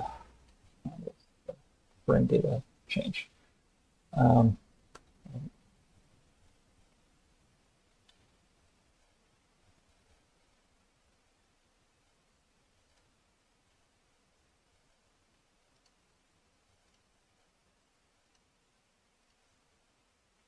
I know I've gone back and forth on a lot of this stuff so far. That's kind of how refactoring works, at least for me, is just you get halfway down a rabbit hole and you realize that, oh, actually, I would like to do this other way. And so you do it the other way.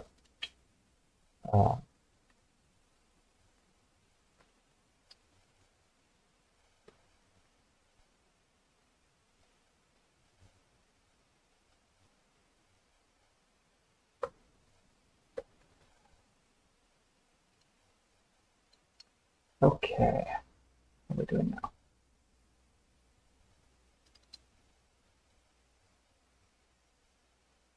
Oh, right. I promise I know how C works.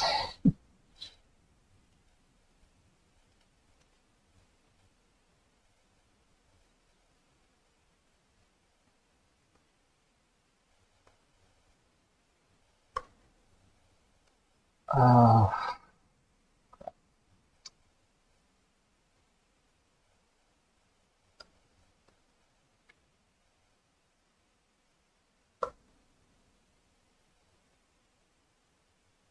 this is not awesome. I need to figure out a better way to handle this.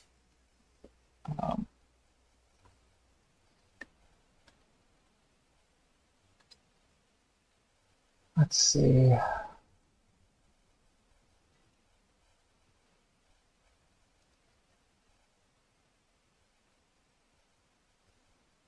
Okay, our frame counter is actually 164. That's fine. Just capture that up here.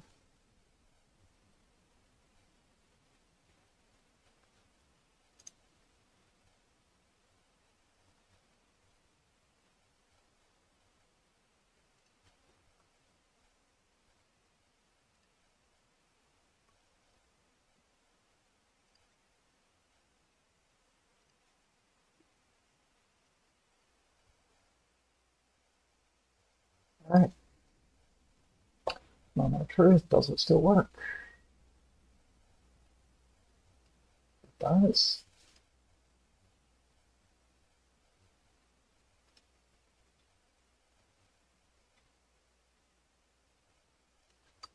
Right. Let's see.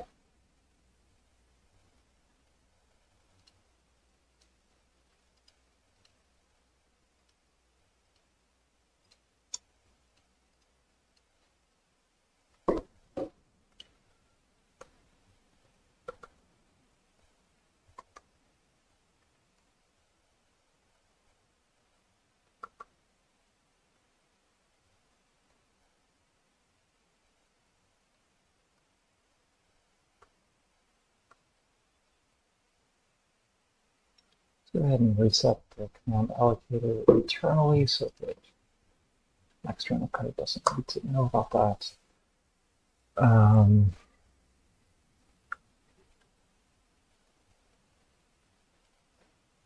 In fact, longer term, I would really like for external render code to not need to care about command allocators. I want external code to only care about command lists, and the allocators are an internal thing.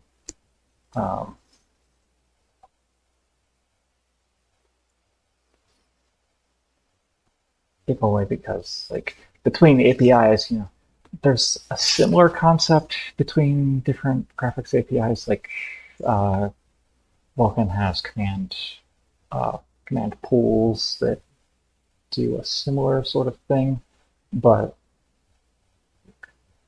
the idea of, okay, here's your command allocator, then you create command lists from the allocator is just not something that's really all that high level. And so I just want to have a function call that says, hey, give me a command list that's appropriate for this queue, and I will go off and do my own thing. And then we can handle the initialization case there.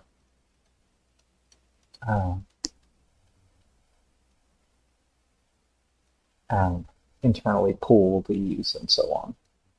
Make that a lot better. But we're not going to do that right this second, I don't think. Let's go look at our goals, just to keep us on track a bit. We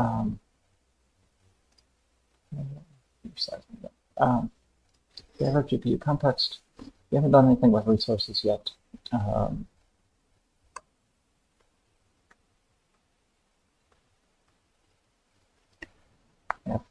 Handle queues. We have handled wait for idle.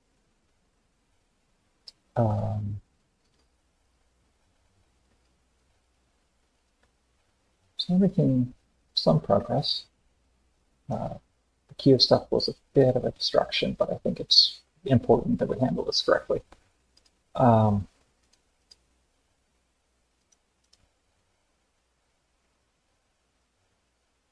do you want that?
Okay, let's do the resource barrier thing. I don't know that this is actually going to be a separate. I don't think this is going to be internal yet, because right now it's just going to talk to commandless, and it doesn't make sense to split it out, but we're going to have a helper function that just does something reasonable for sort of batching all of our resource transitions together. So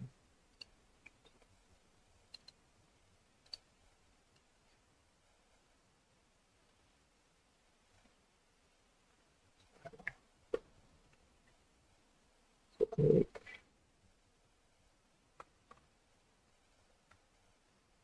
command list that we put the thing on.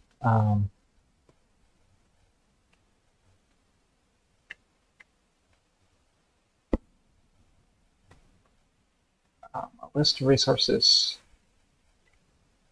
Yes, actually, enters here.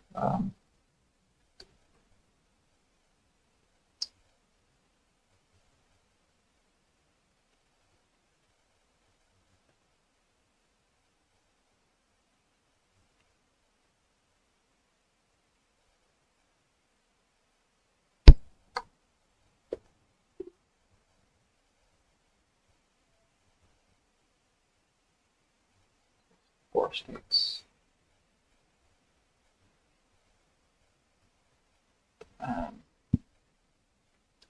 After states, finally,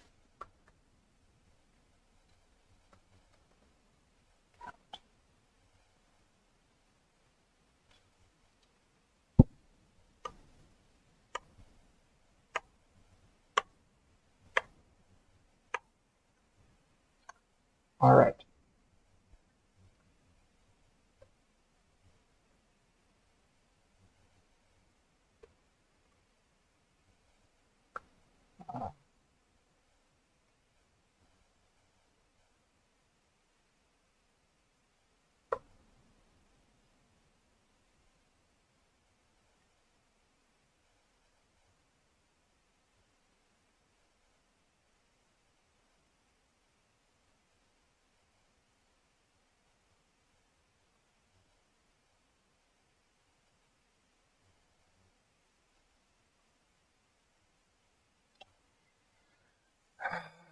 see.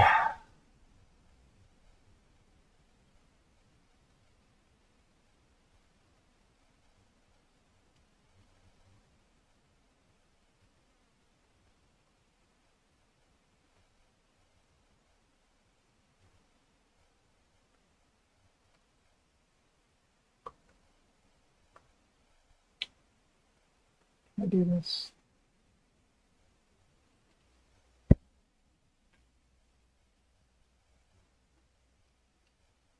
Well,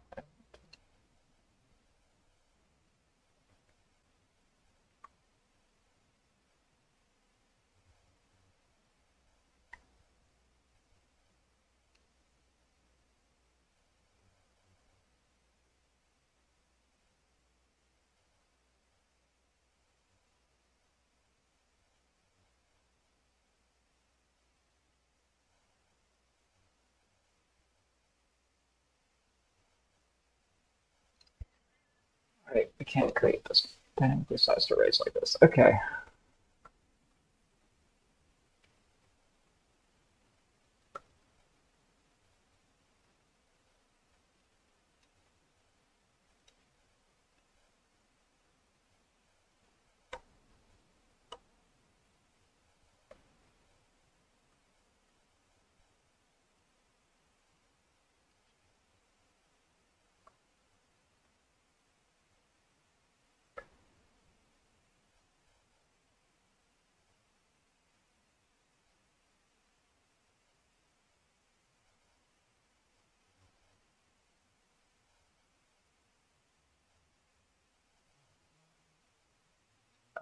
All right, fine.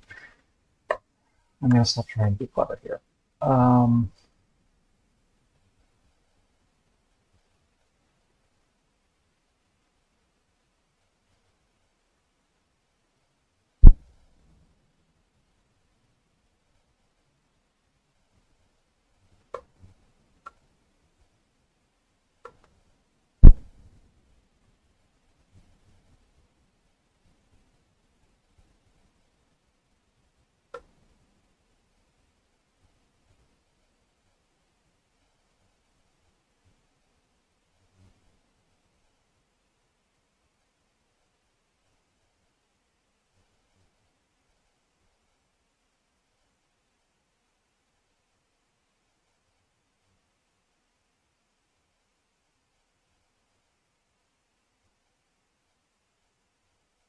wait, what? Here's awk image.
You know, okay. Okay.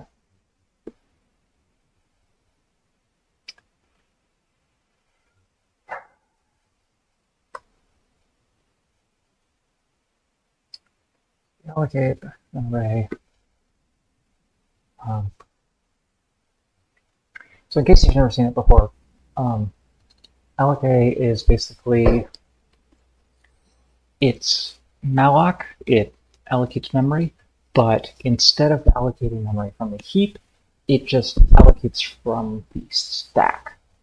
So you have to be careful with it because your stack is usually pretty small, especially in like really high performance task systems. You usually have really small stacks, and so you can't really afford to be putting like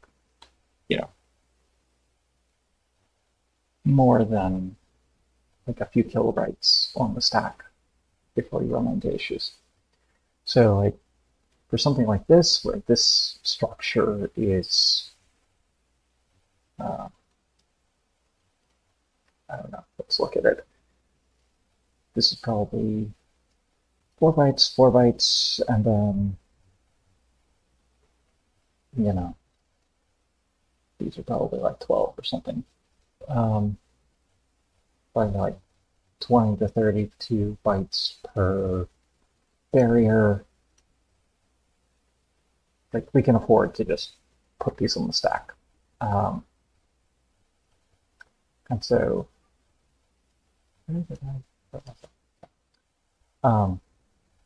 so using allocate gives us basically a dynamically sized array that lives on the stack, which is really cool and really useful for these sorts of things where you're kind of building an array that you're going to pass to a function and then throw away immediately, because it means that you can avoid having to just either create a fixed size array or do something with a heap allocation. It's nice to avoid all of that.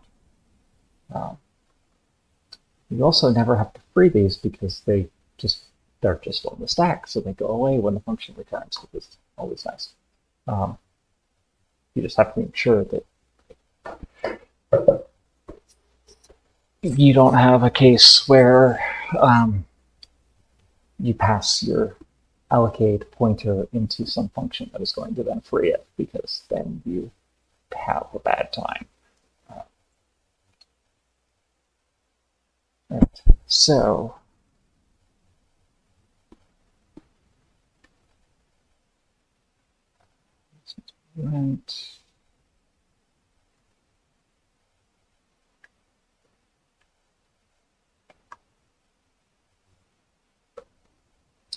So what we're going to do is we're going to go through all of these and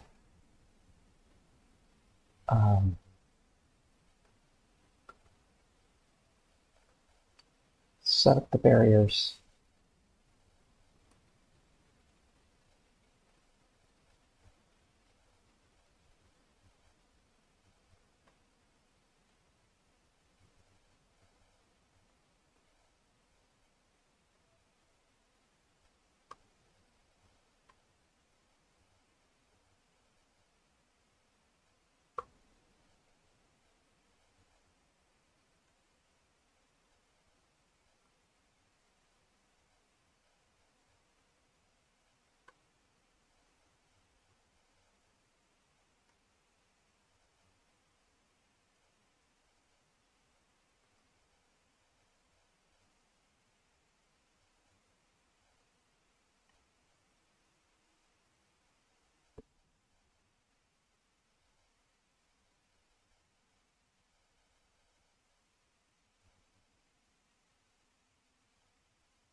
I don't believe you.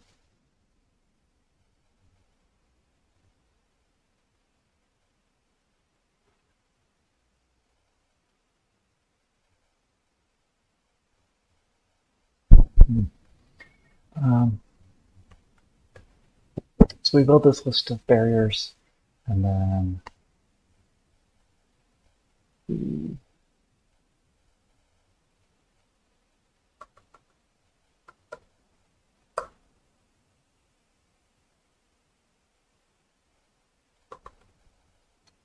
this is graphics list.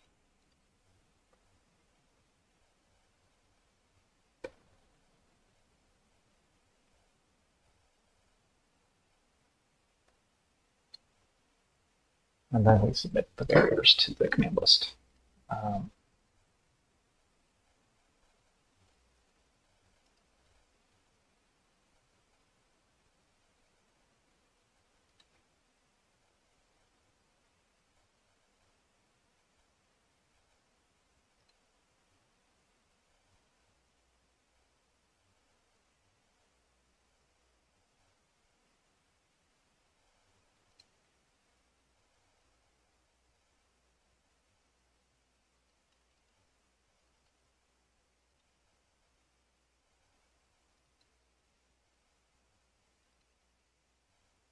Oh, that's unfortunate. Oh. It's not right now.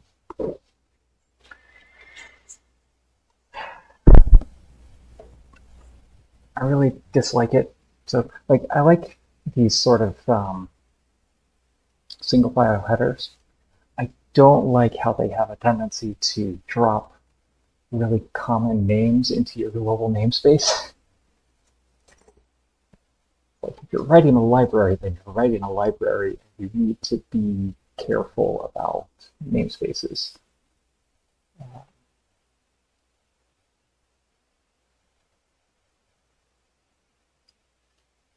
Okay. So, where are the barriers that we have? All right. So instead of all of that, we will have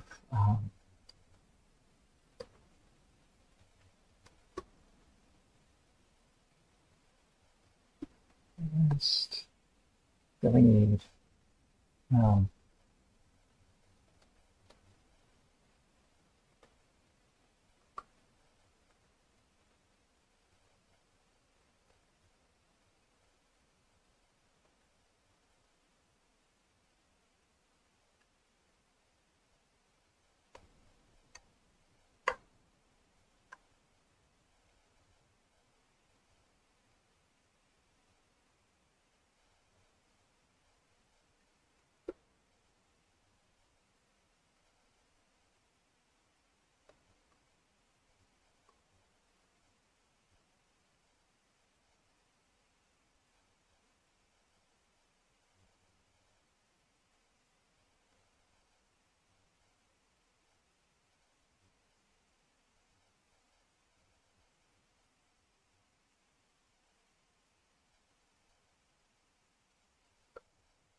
Okay, so that's only a little bit cleaner, but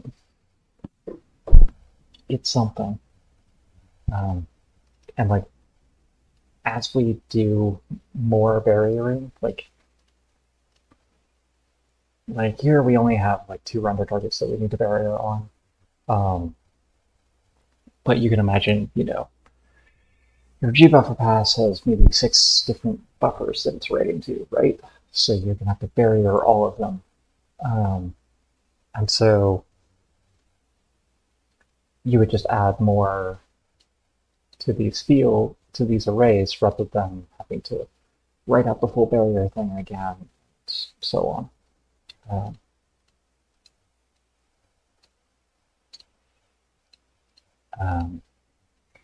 Other way that we could handle this is we could have an abstraction around resources that like keeps track on our side what state that resource is in, and then all we have to do is provide the after states rather than the before states. But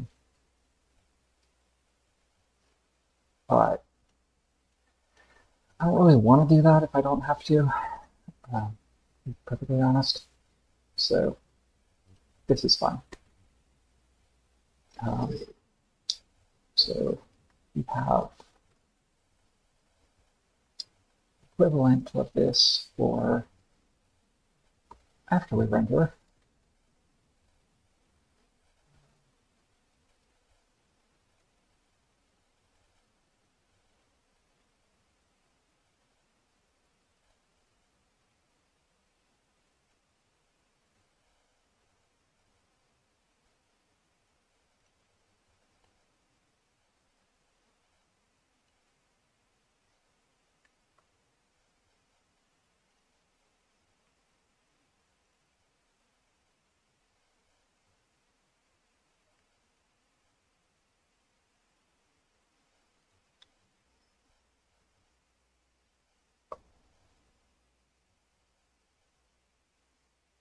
Interesting.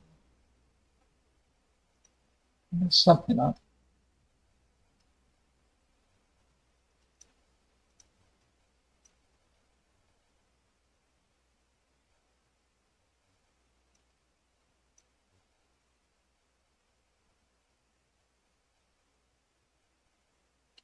Um,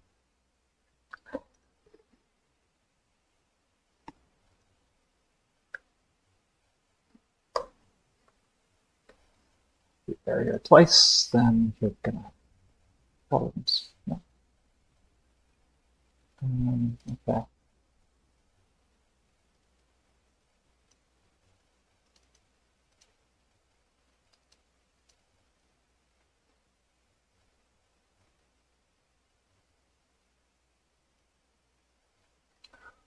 Right. Okay. I know what's going on here.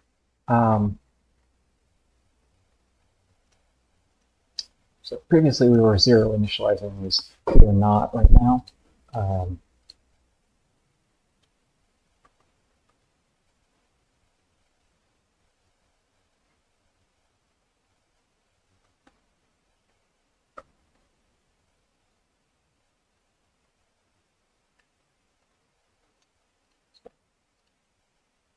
If we were to do that, that should solve the issue.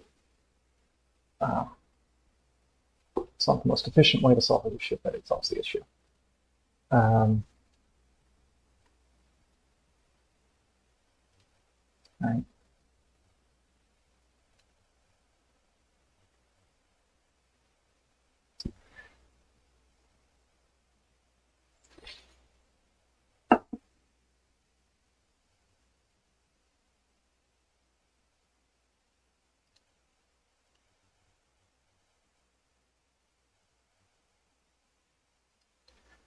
I'm actually coming up on 3 hours here.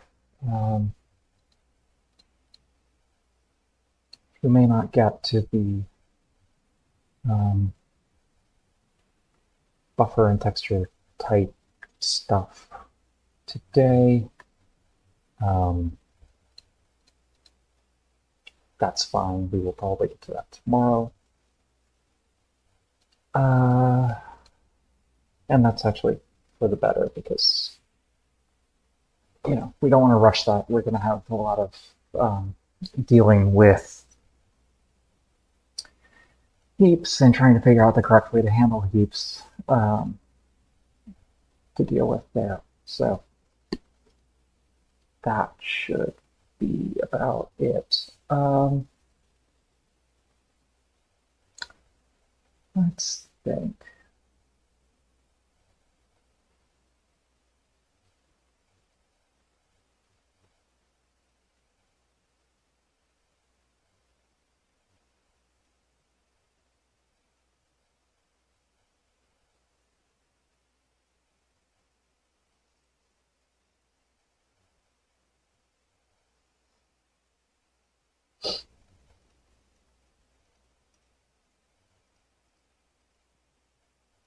So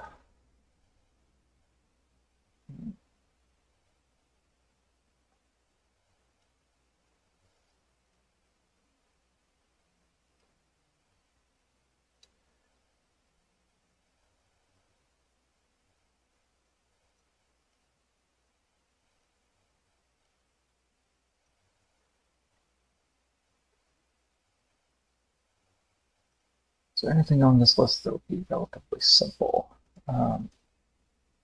Resize swap chain is not going to be simple.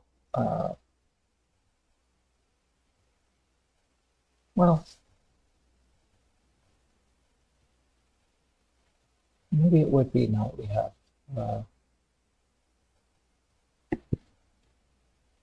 we have queues. Like now that we have wait for idle as a thing that we can just do. But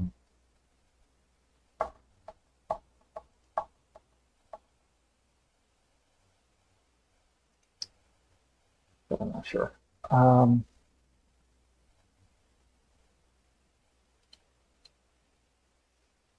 other thing we could do that might be relatively quick is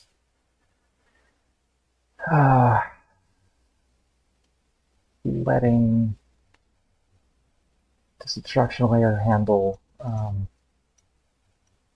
getting command lists.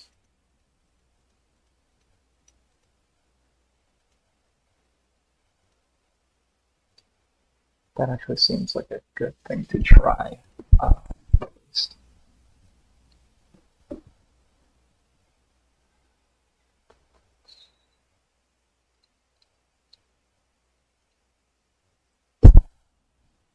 So we're going to say that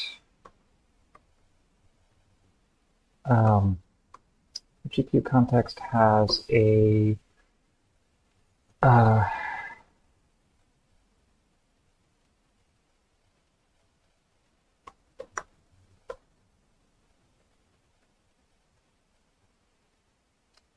command list pool. Why do we not have it?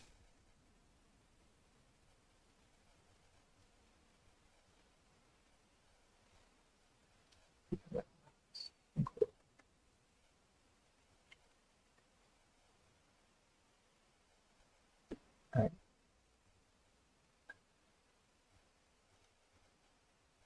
So when we create the context, we need to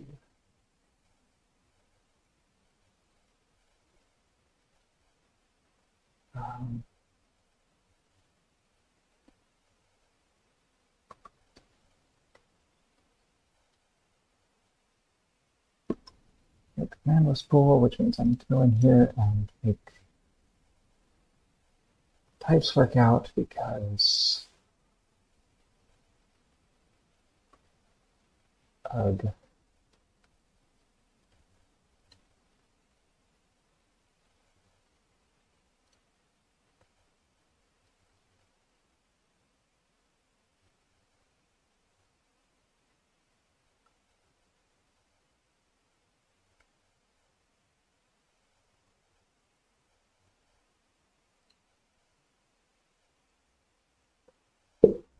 Why do I not this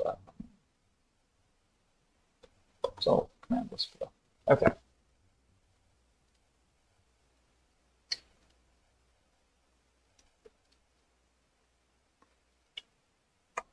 So we will have list CPU q get command list.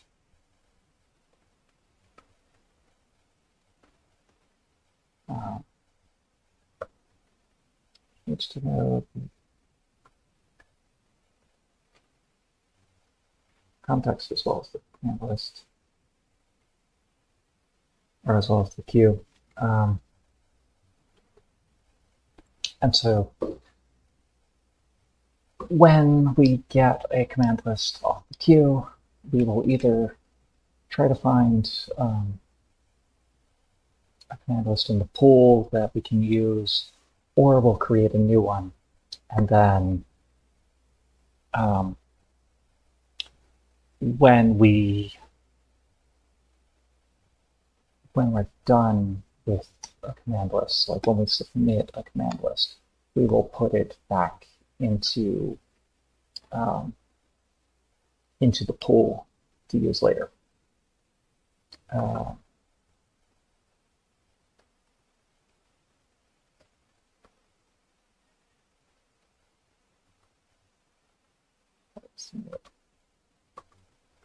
Init.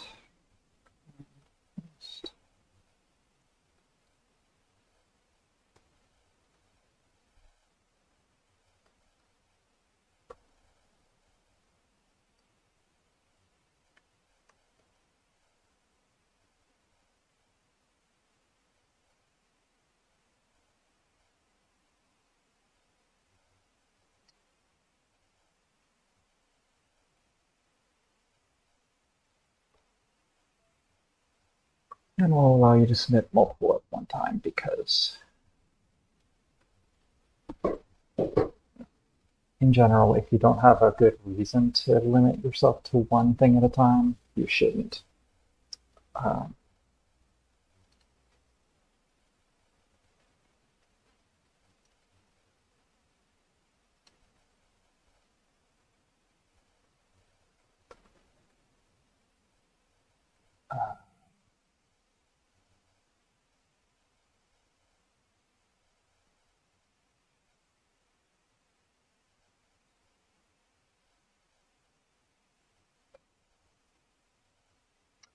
This also needs to know what frame we're on.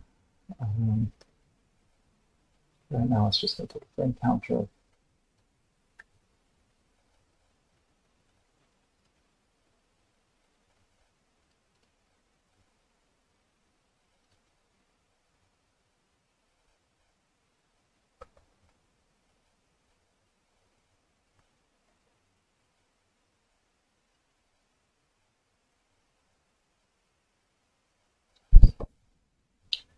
So,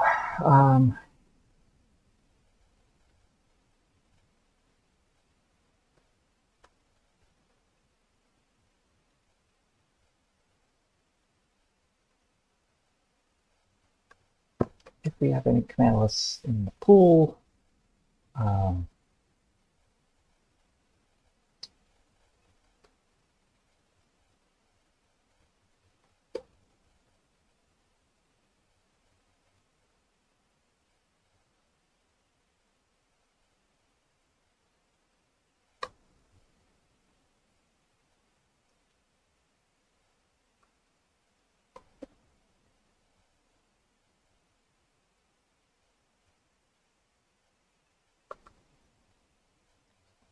result.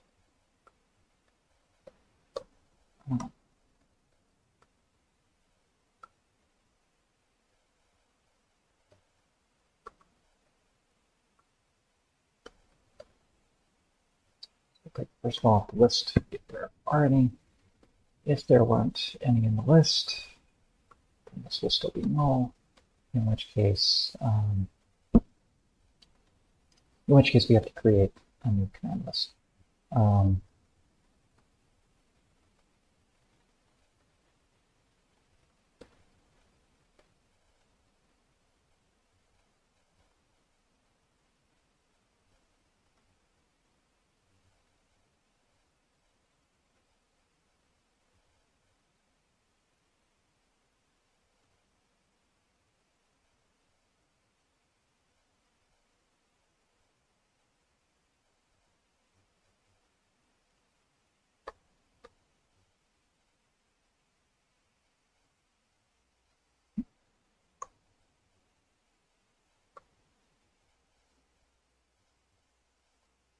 So if we have a result, we have to do result reset.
So I thought the reason that we had like graphics command list and then command list was because like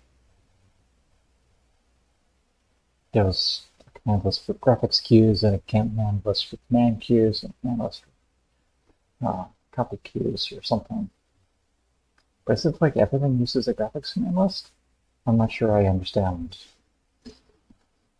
what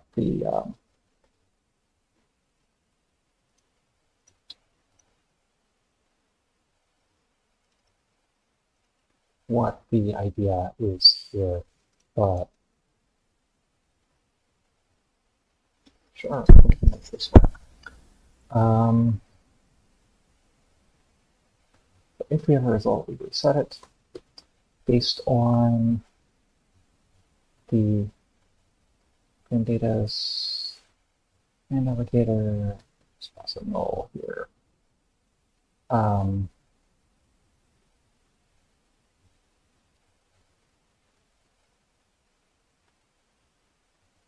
We didn't have a result. Then we have to create from the command allocator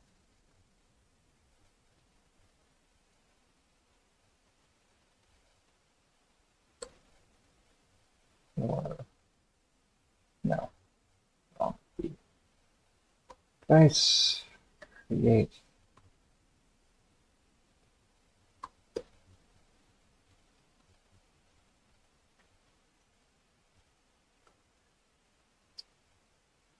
right.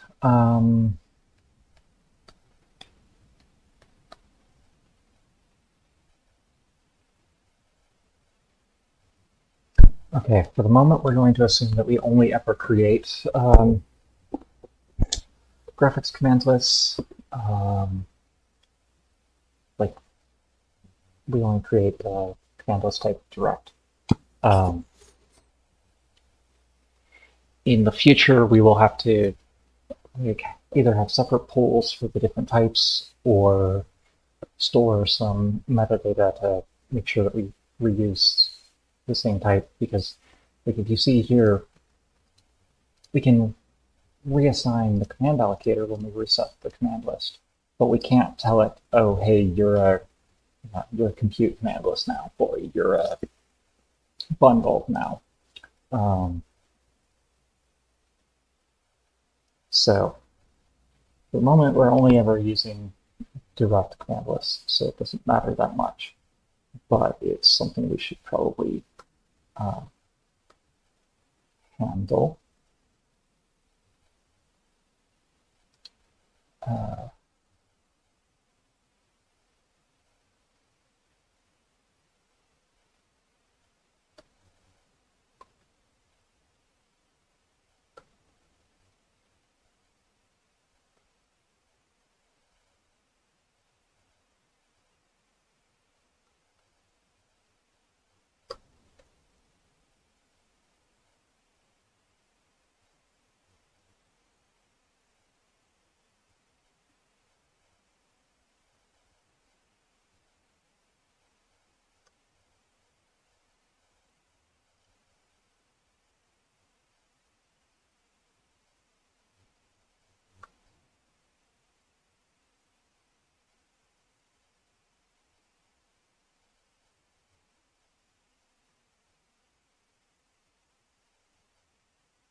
For the moment, I'm just going to assert that BQ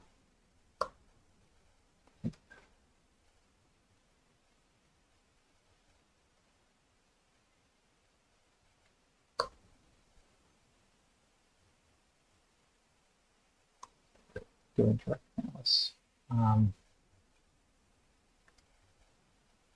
Leave it at that.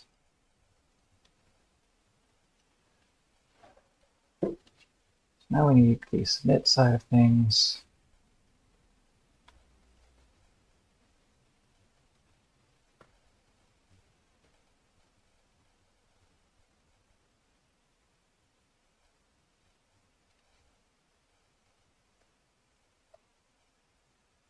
Q execute command list count, and then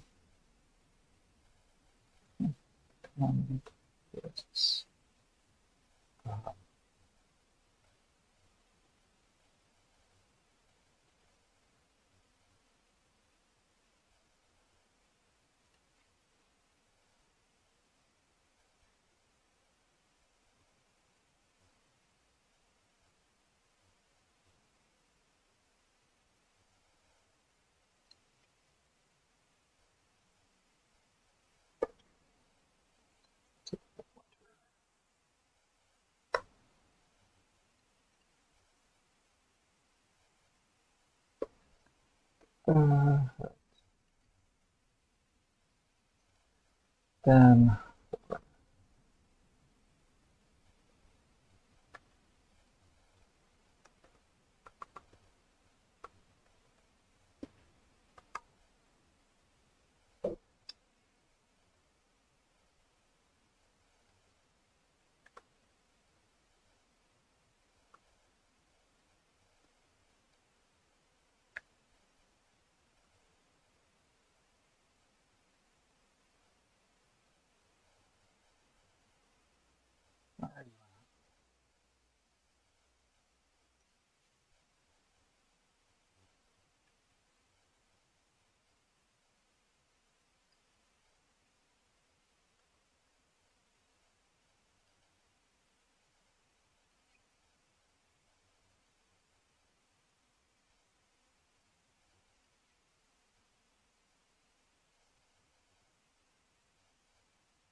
After we've executed all the command lists, we add them back into the pool to be reused.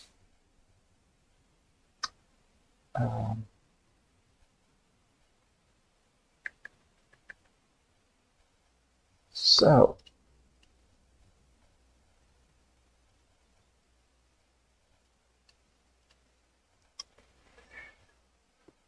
we can actually get rid of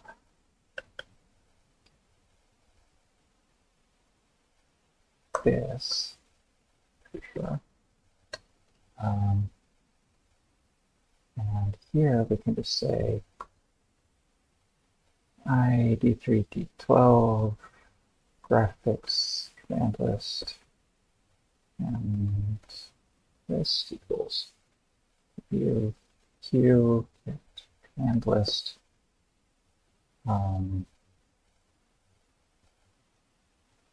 context,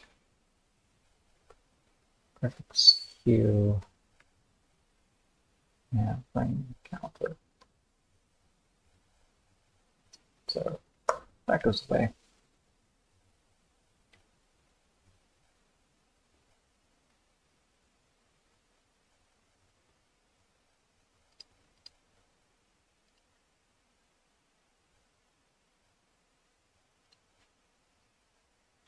And here, we'll say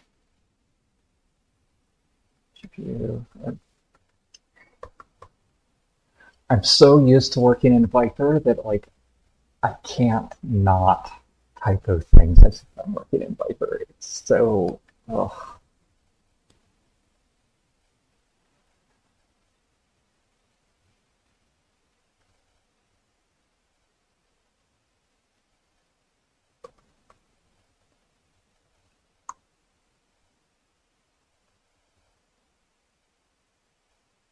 Which is funny because this is not really how Viper's backend stuff for GPU is set up. It's just some bits of it are similar because I like some of how it works, and it's just ugh every time. Okay, I can go there. Right. So when we destroy the context, we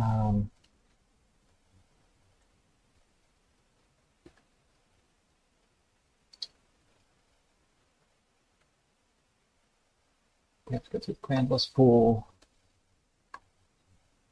and release.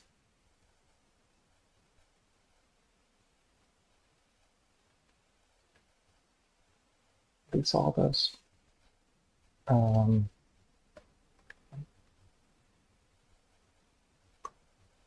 then after destroy,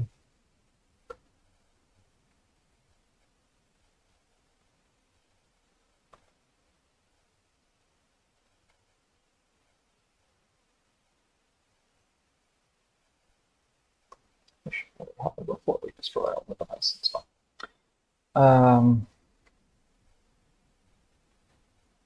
Why are you unhappy?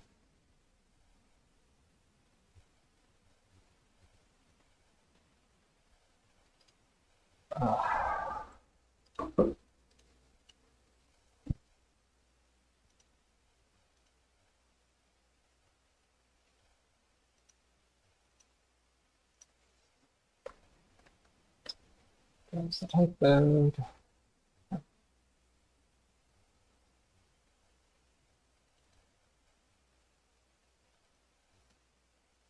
Awesome. So now, client code doesn't care about GPU frame data. That's nice. Like that's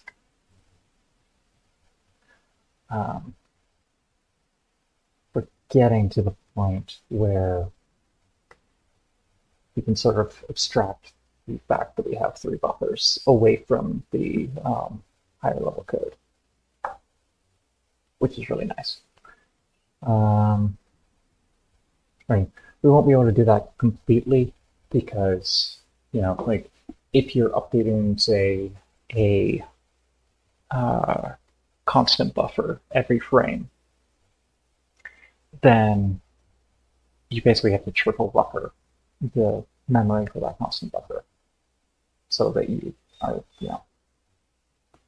you're not stomping a frame in flight when you're updating for the next frame, right? So some amount of this is always going to be leaky, unless you decide that, backend handles the double or triple buffering for everything, which is one way to handle it. We'll see what we decide later.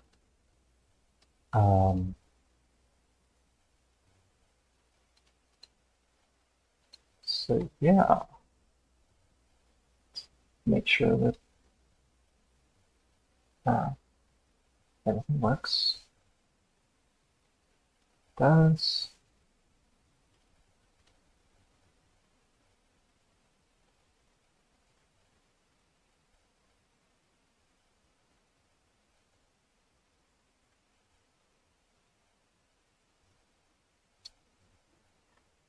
Yeah, we're still leaking just as much stuff, which is weird because I know that we're being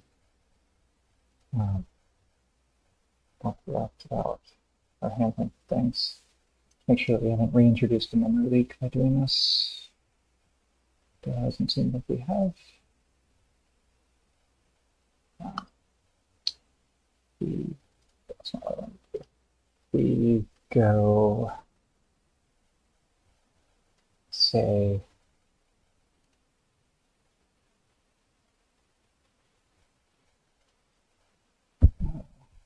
right here. Get our context, handless pool. Yeah, we have one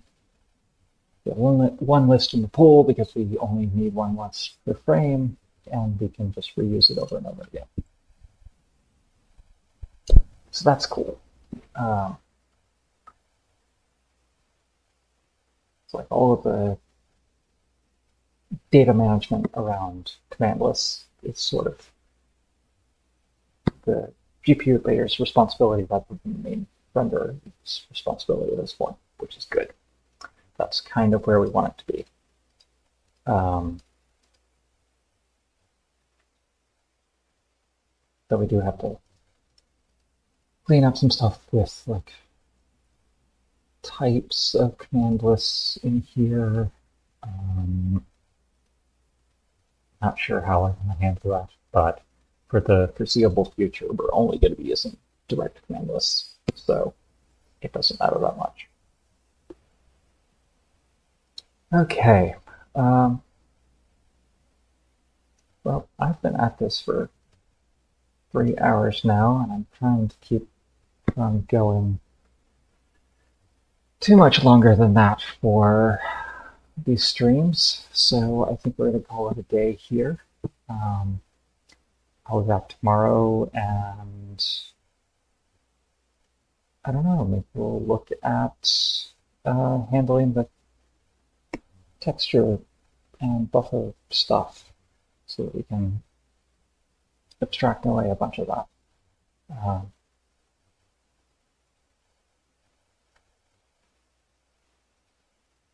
right. Well, thank you for watching, if any of you have been, and I will see you all later.